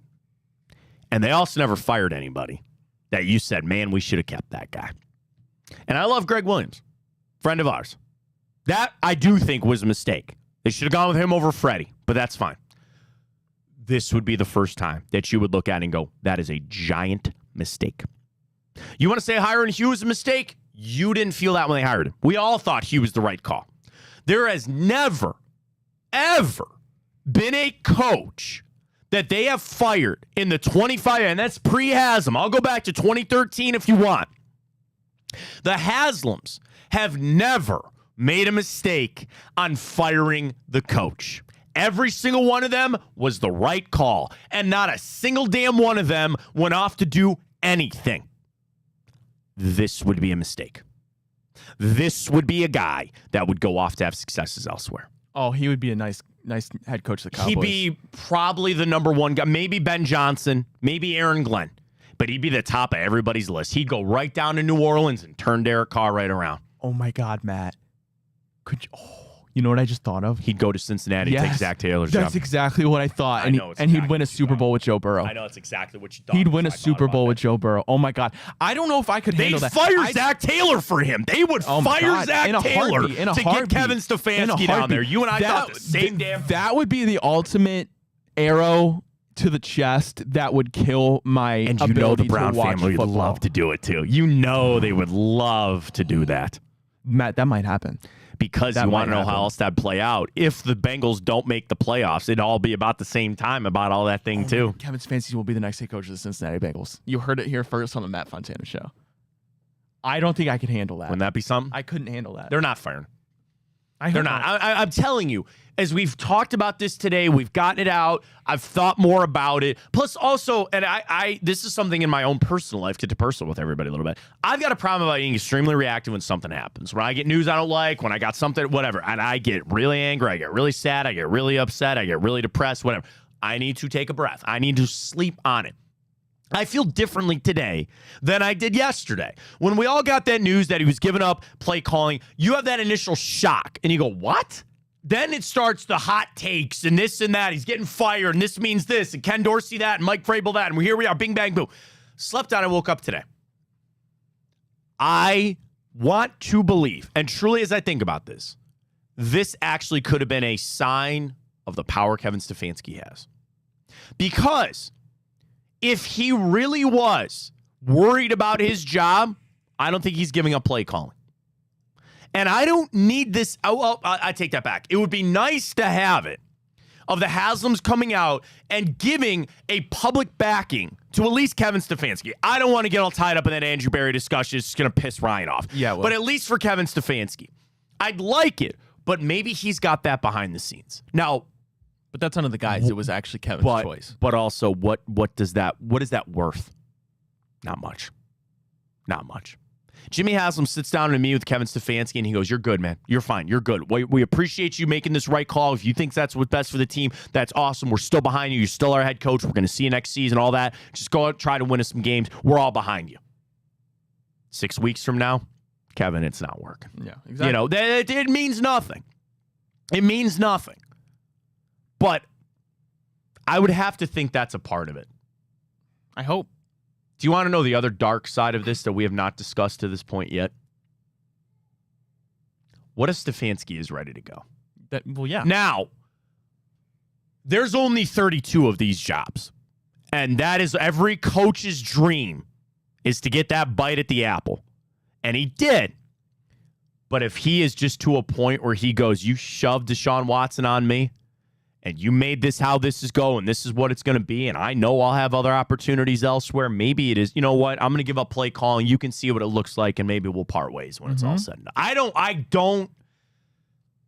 don't buy that. I don't want to believe in that, but that could be a part of this too, where he's just all right with it. I don't think that. I think he's still got to be bought in, and I just am going to believe this is the right thing to do for the team. I think that's just what he has to do, and that's what I hope it's going to be. If what else comes out from that, we'll see. And also, we'll know unequivocally pretty soon whether Ken Dorsey is right. There's a chance. I thought about this question too, right? Do you think there's a world Kevin Stefanski takes play calling back this season? I actually do. That's what I said. That was my theory. Yeah. I said if you're setting everything up to fire Ken Dorsey, give him play calling now, it doesn't work out with Jameis Winston, you bring it back to Kevin Stefanski. Kevin Stefanski calls plays with the quarterback he can actually run his offense with, and it looks good, and now you have restored faith. Maybe that's it. Maybe that's it. All right, let's get to it. Practice just for today. Because the Commanders. Oh, no. The Commanders. Commanders. We need to get better on the Commanders. Got to get better on the Commanders. All right, let me get the timer going. Go. 1,000 yards rushing, so we could for the Vikings, obviously AP, but he also you don't works. Want, yes, put him there. Because I can't think of anybody else, so just put Adrian Peterson. Well, can we think of another 1,000 yards? Dalvin Cook. Not true.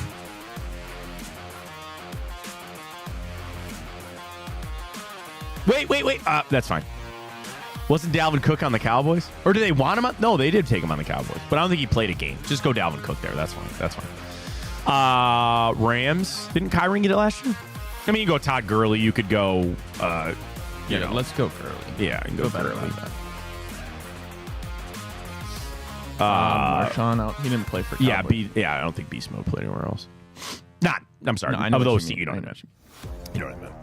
I was trying to knock out these damn commies. No,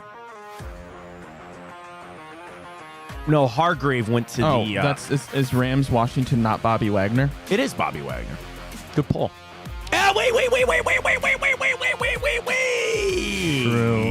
Wait. True. Wait. Good job. Because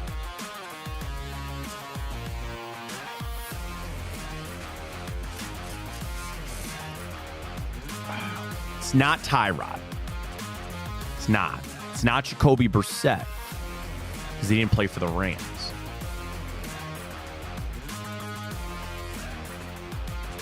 Did Alfred Morris play for the Seahawks? I want to make that sound right, but I don't know for sure. Jadeveon Clowney never played for Washington. Chase Young went to the 49ers. So many commie 49ers ones, but not there. It's Seattle. Okay, not Richard Sherman. Josh Norman didn't play for the Rams, did he? I don't think he did. No, but I wanted to say he played for the Seahawks, but I don't think that's right either. What about Malcolm Butler? We had him for the Patriots the other day. I wanted to say he played in Washington, but I don't remember. Running backs.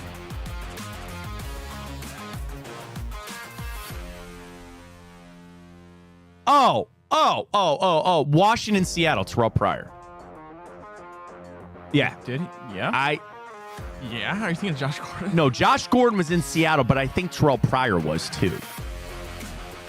Are you sure? You don't like it? You don't like it? I remember him playing for Seattle. I know he played in Washington. We all remember him in Washington.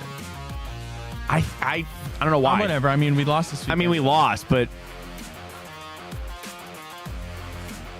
you always struggle with Terrell Pryor's name. T-R-E-L-L. T-R? T-R-E. Terrell Pryor? Terrell Pryor. So it'd be T-E-R. Oh, is it T-E-R? Well, then it'd be Terrell. Oh, yeah. Terrell. T-E-R-E-L-L-E. Terrell Pryor. What are you doing? T-E-R-E-L-L-E. T-E-R-R. Two R's. Pryor. How about that? That's Terrell Pryor. Okay, you're right.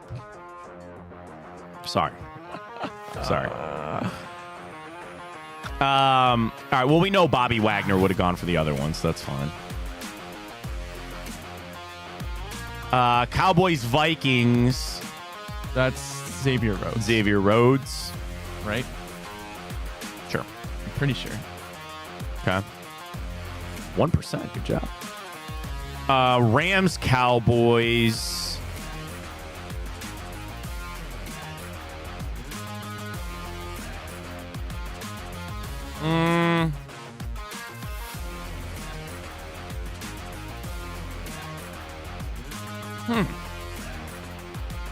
Rams, Cowboys. Rams, Cowboys.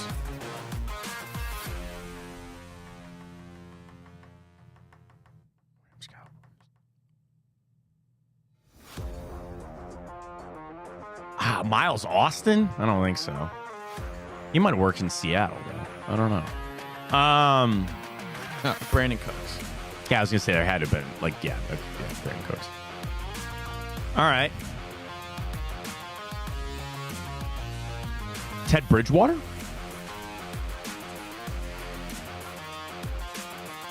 I don't think so.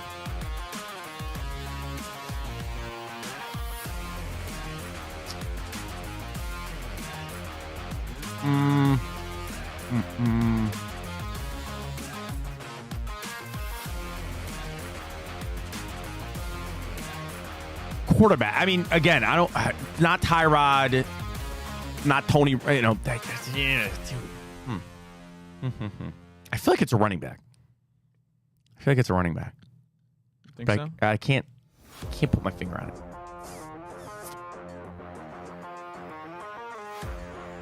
Like pre-Zeke, who was the big running back in Dallas?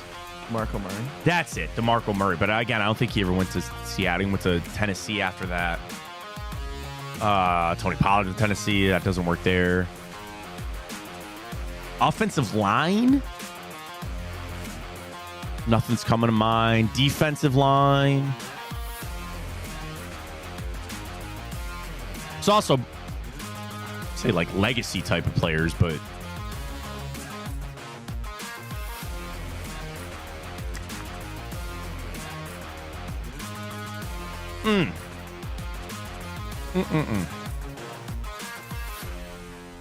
What about, I'm stuck on Mac Jones from yesterday. Like, what recent trades did they kind of jettison a guy? Drew Lock didn't go to Dallas.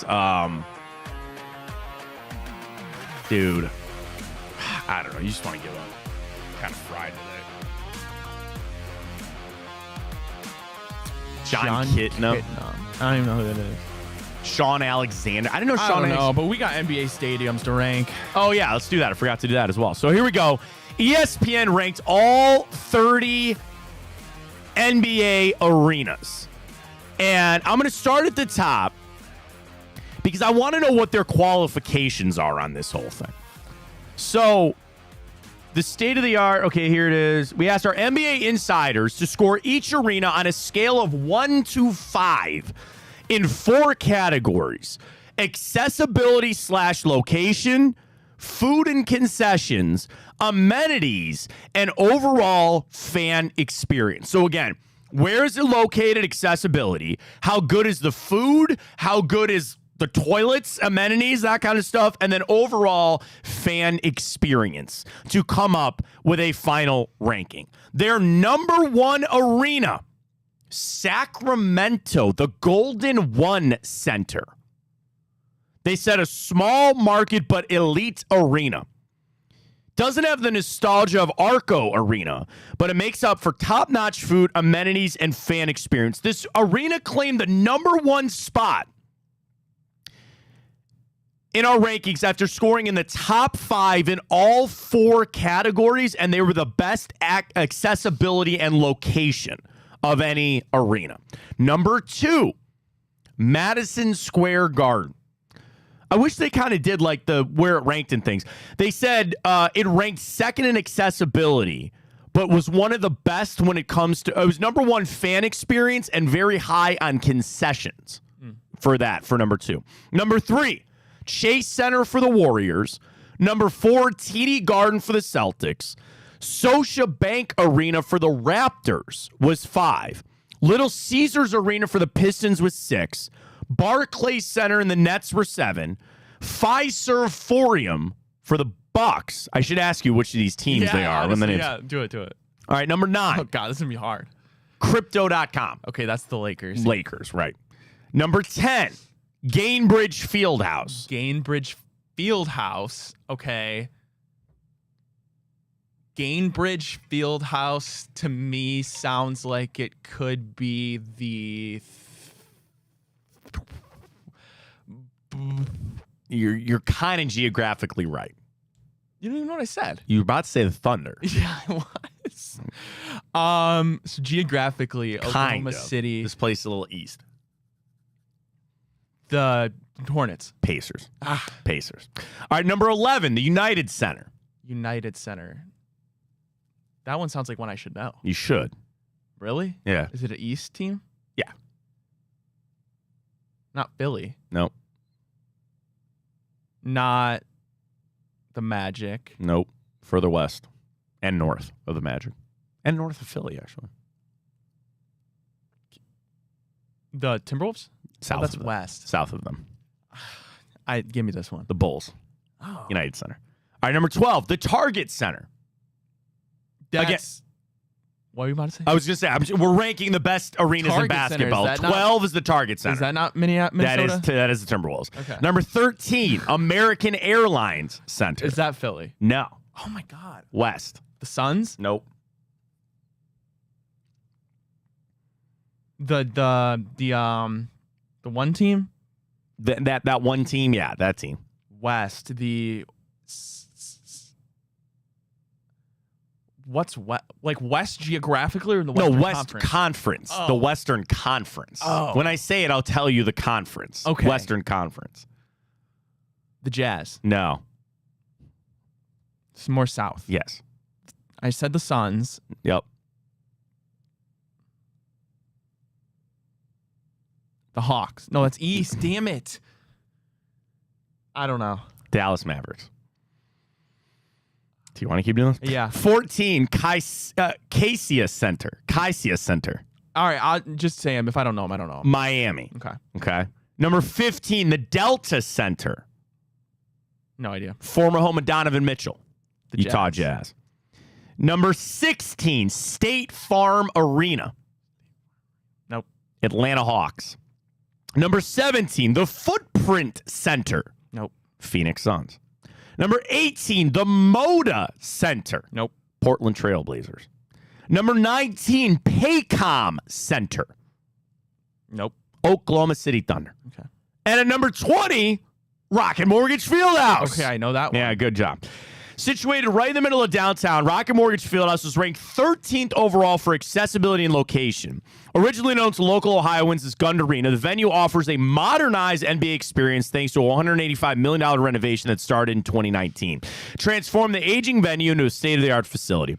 The arena's updates include a refreshed design. The scoreboard, named the Humongatron, is the 4th largest scoreboard in the NBA and is one of the main recent additions to the arena. Sadly, its mediocre concessions offering ranked 24th in the NBA. So is that in terms of what food they provide? Yes, all the food. Like, I know they have like Quaker. I trust me, I ain't knocking the arena because I go there for concerts too. I guess the concessions kind of do suck. Like, but also, I don't go to the club level. Like, I'm sitting in the average. I don't know. 24th for us for the concessions. All right, let's finish it out. 21st best arena in basketball. Ball Arena. No idea. Nuggets. 22, the Toyota Center. I thought that was the Rockets. It is the Rockets. Oh, okay. Yeah. You said Nuggets. The Nuggets are the Ball Arena. The Rockets are the Toyota Center. Yeah, okay. I knew that. From one car manufacturer to another. 23, the Kia Center. Is that the Pistons? Magic. Wells Fargo Center. Oh, you know this one. Come on. Is that Philly? Yeah, it is Philly. Okay. Capital One Arena. I actually know this works because of the geographic location of where they're based. I see. I don't know that information. D.C., Washington. Okay. FedEx Forum is 26. FedEx Forum. Nope. Memphis. 27's the Spectrum Center. Nope. Charlotte. 28, Smoothie King Center. I was waiting the for that one, Pelicans. the There you go. Pelicans. They're 28. Frost Bank Center is 29. I would not have gotten this one. That's obviously the Florida something. Nope. No idea. San Antonio. And the worst, and they say it's to be determined, is the Intuit Dome where the Clippers play because they just opened it. Okay. They just opened it. Steve Ballmer spent $2 billion to build it out in Inglewood. Oh, so they don't share a court? They don't share a court anymore. Oh, I didn't Steve know that. Ballmer built his own. He built his own, the Intuit Dome, which just opened this past year. So that's where, like, when we did Crypto.com Arena, it was just the Lakers. It's not the Lakers and the Clippers anymore. Clippers are in Inglewood. Right. Because they, want it. Well, Inglewood, not where the football stadium is, too? Yeah, SoFi. Yeah. So that's probably why they wanted to get it out there. So, yeah, the Clippers shared an arena, so now they get their own $2 billion is what they built. So, again, of the standing ones that they know, they think the Spurs have the worst arena. Foods and concessions were ranked the lowest, but fan experience, despite ranking 21st, should be on the rise. They should be better. So I think fan experience got to be how good your team is, but also maybe all the other stuff. So the worst one is the Spurs. We're kind of smack dab in the middle. All right, you want to run through a quick timeout before we get to Thursday Night Football and send you on your way? Let's do it.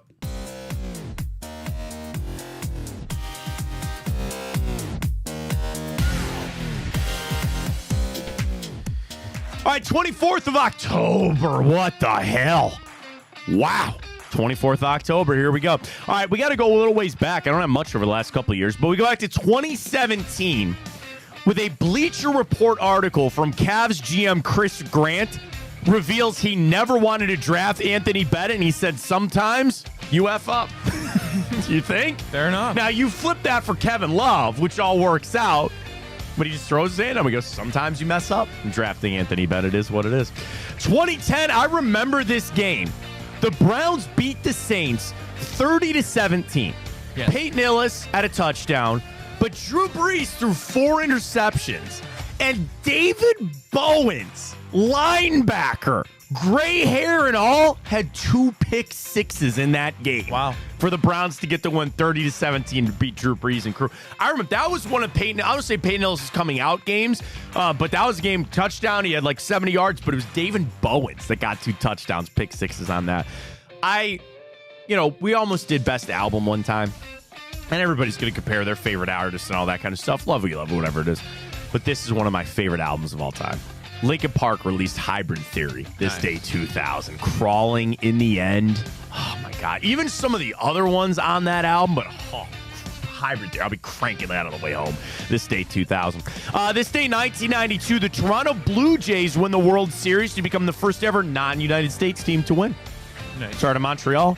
They were the only 2 shots that they had at him. This day, 1945, the United Nations were established. The pact had been signed over the summer, but officially took effect this day as the world's premier international peace organization. How are they doing on that job, by the way? How's that going? Better job than Haslam. I guess. This day, 1940, the 40-hour work week goes into effect. And it was signed as part of a 1938 U.S. Fair Labor Standards Act. I think it should be 30. 40 doesn't bother me. Obviously, we're on the air for on the team, whatever. We're on for 2 hours a day. Trust me, I'm blessed to do this job. And even when I was doing radio, even when I would do 2 hours or do a 4-hour show, there's prep that goes into it. There's a lot of other things behind the scenes. But, there was also times that, I'm working the weekends. This is the job that we took. But I have friends that work 4/10s. So they work Monday, Tuesday, Wednesday. Now, it sucks because they're working 7 to 5. But then they get their Fridays off. Or there's plenty of people out there that work, medical or law enforcement, and they work 3/12s a week. Or people that are firefighters, things. You're 24 on, 48 off. I'd rather do that. I don't know. I guess I've never had I tell you this, I'm not kidding. I've never had a real job. I don't say that. I had jobs when I was growing up. But as far as my career, I don't count this as a real job. And this is having a lot of fun. I ain't out there doing hard labor or anything like that. But 40 hours is fine. What I think a lot of people want to strive towards is getting Fridays off because they do that in Europe where they get Friday. It's a 4-day work week. But also there's plenty of people out there saying what? They work in the service industry. And, their busiest days are Friday, Saturday, Sunday. There are people that only work on the weekends. Stuff like that. I know. I don't say who, but I know somebody, they work as a corrections officer. All they do is work 48 straight hours, Saturday, Sunday. Wow. They're off all week, but that's a tough gig. That's not an easy gig to do, stuff like that. But, 40, who came up with 9 to 5, right? Right. Why not make it 8 to 4? Why not make it, and everybody's life's different, too, and you got to drop the kids off. It's weird, though. I don't know how you feel. Like, I'm friendly with my neighbors, My one neighbor keeps the weirdest hours, though. Like, when he comes and goes, and it's like, are you leaving from work? You're coming back? Like, I don't know. There's just jobs you work third shift and all that kind of stuff, but the 40-hour work week goes into effect this day, 1940. Ironically, 1940. This day, 1936. For all you Ohio State fans out there, the best damn band in the land performed Script, Ohio for the very first time. This day, 1936. Wow. This day, 1901, 63-year-old teacher Annie Edson Taylor became the first person to survive going over Niagara Falls in a barrel. Wow. She was strapped for cash, so signed up to do it. And when I say becomes the first person to survive, tells you other people tried and didn't. This day, 1901. You ever been to Niagara Falls? Once when I was little. Yeah, we went as like a trip before we had kids. Giant tourist trap. You want, Ripley's Believe It or Not Museum and all. Like, I actually was really disappointed on how much of a tourist trap it really was. We went to one dinner that oversaw the falls. Other than that, I was like, that's it. There's really nothing else to see. A giant tourist trap. This day, 1861, the first ever transcontinental telegraph was sent, which began the end of the Pony Express days. Speeding them boop, boop, boop, right across and done. Very happy birthday goes out to Ron Gardenhire, Arthur Rhodes, Corey Dillon, Jalen Ramsey, Jalen Brown, Drake, and the late, great Mr. Bob Kane, who's kind of an a-hole. He was the co-creator of Batman. He didn't do it all himself. He screwed a guy over named Bill Finger. Go watch Batman and Bill. It's a documentary. It's a good one. Go watch it. All right, 3, 4. Well, I'll tell you this. It's really 2. Okay. Because there's a music element if you want it. We'll get to that in a second. All right, we start this day, 2014. Okay. This is an action film that has spawned many sequels and now many spin-offs, including a television show. I'm going to need more than that. Okay. Surrounds a guy who was in a particular line of work, left that line of work, but then somehow got pulled back in.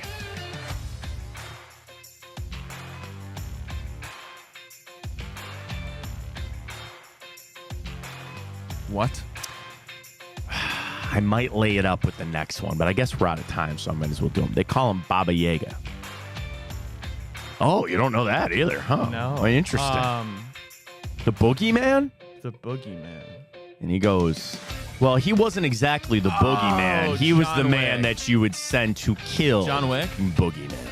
John Wick is correct. I've actually never seen one. What? Yeah. Watch the first one. I don't know about any of the other ones. First one, goated. Okay. Awesome. Really freaking good. Watch the first one. Came out this day, 2014. All right, go back to a film this day, 2003. This is a it's a football-related movie that is based on a true story. It's not Remember the Titans. And it's about a young man, I guess I'm kind of laying it up here for you, but it is what it is, with intellectual disabilities that befriends a football team. Wasn't this Rudy? No. Oh. No. Rudy was in the 90s. Yeah. Waterboy? No, I don't know if you've seen this. Have you heard of Radio? No. Cuba Gooding Jr. And it's based on a true story. Dude, there are some tear-jerking moments in that movie. Good movie with Radio, though, this day, 2003. All right, do you want it? How should I do this musical one? Well, I don't know what it is, so I don't know how. I don't know. It's 1988. Is it an album? No, he released a single. It's one of the most popular entertainers in history. Michael Jackson? That is correct. Thriller? Close. Smooth Criminal. He releases Smooth Criminal as a single this day, 1988. So take that for what it is. All right, here we go. Thursday Night Football. We got the Rams welcoming in the Vikings out there. I almost want to say it is SoFi Stadium, right? That's exactly where they play. Here we go, kicking off week 8. I didn't have my prep pulled up. I didn't have my prep pulled up. No. Hang on. No, where's my guy, Evan Abrams? I need my guy, Evan. Evan! All right, I just do it this way. Rams, Vikings.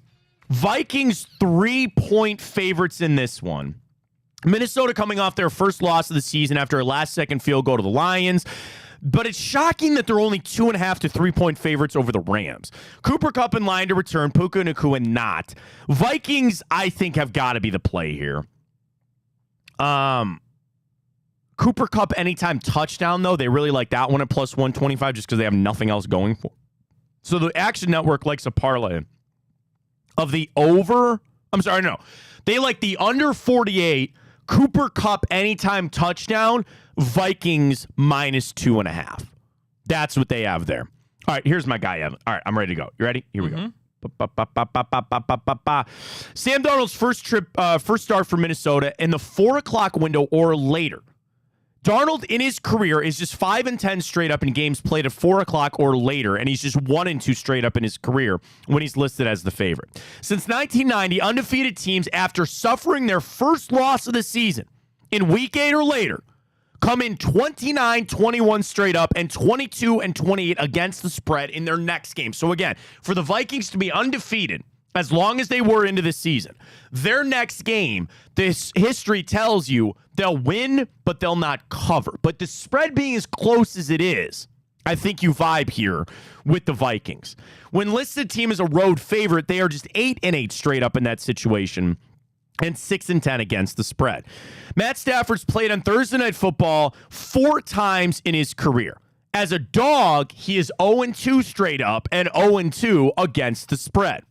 Sean McVay at night games in his career is 19-16-2 against the spread. And he's 6-3 when playing on that short rest Thursday Night Football. He is 6-3 against the spread. Teams with a winning percentage of 500 or greater versus an opponent that is not on Thursday Night Football game, coverage is 42% of the time. That's either Sunday, Monday, or Thursday night. Those teams' coverage is 45% of the time. Teams after facing the Lions this season are 0-4 straight up and 0-4 against the spread, failing to cover by an average of 26 points per game. That can't be right. That's a lot of points. That's a lot of points. They played some crap teams, I guess. Anything else quick I can get you here? No? Just call it 3. I got to take the Vikings. Yeah, I'll go Vikings. I got to take the Vikings in this one. It is what it is. Final thing quickly, a bracket. Yeah, Final set. Nightmare on Elm Street, easy win, and Friday the 13th, easy win. That's where we go. All right, finals are set. Follow us at Matt Fontana Show. Cast your vote there. Back tomorrow for a Football Friday edition. Gearing up. Oh, freaking Ravens coming to town. That's all right. We'll get to that. Got Ohio State back in action as well. Got you covered tomorrow. Cavs back in action tomorrow night as well. It's going to be a great show. Appreciate you following. Appreciate you joining us. Supporting the show. For Ryan Tyler, I'm Matt Fontana. As always, take it easy.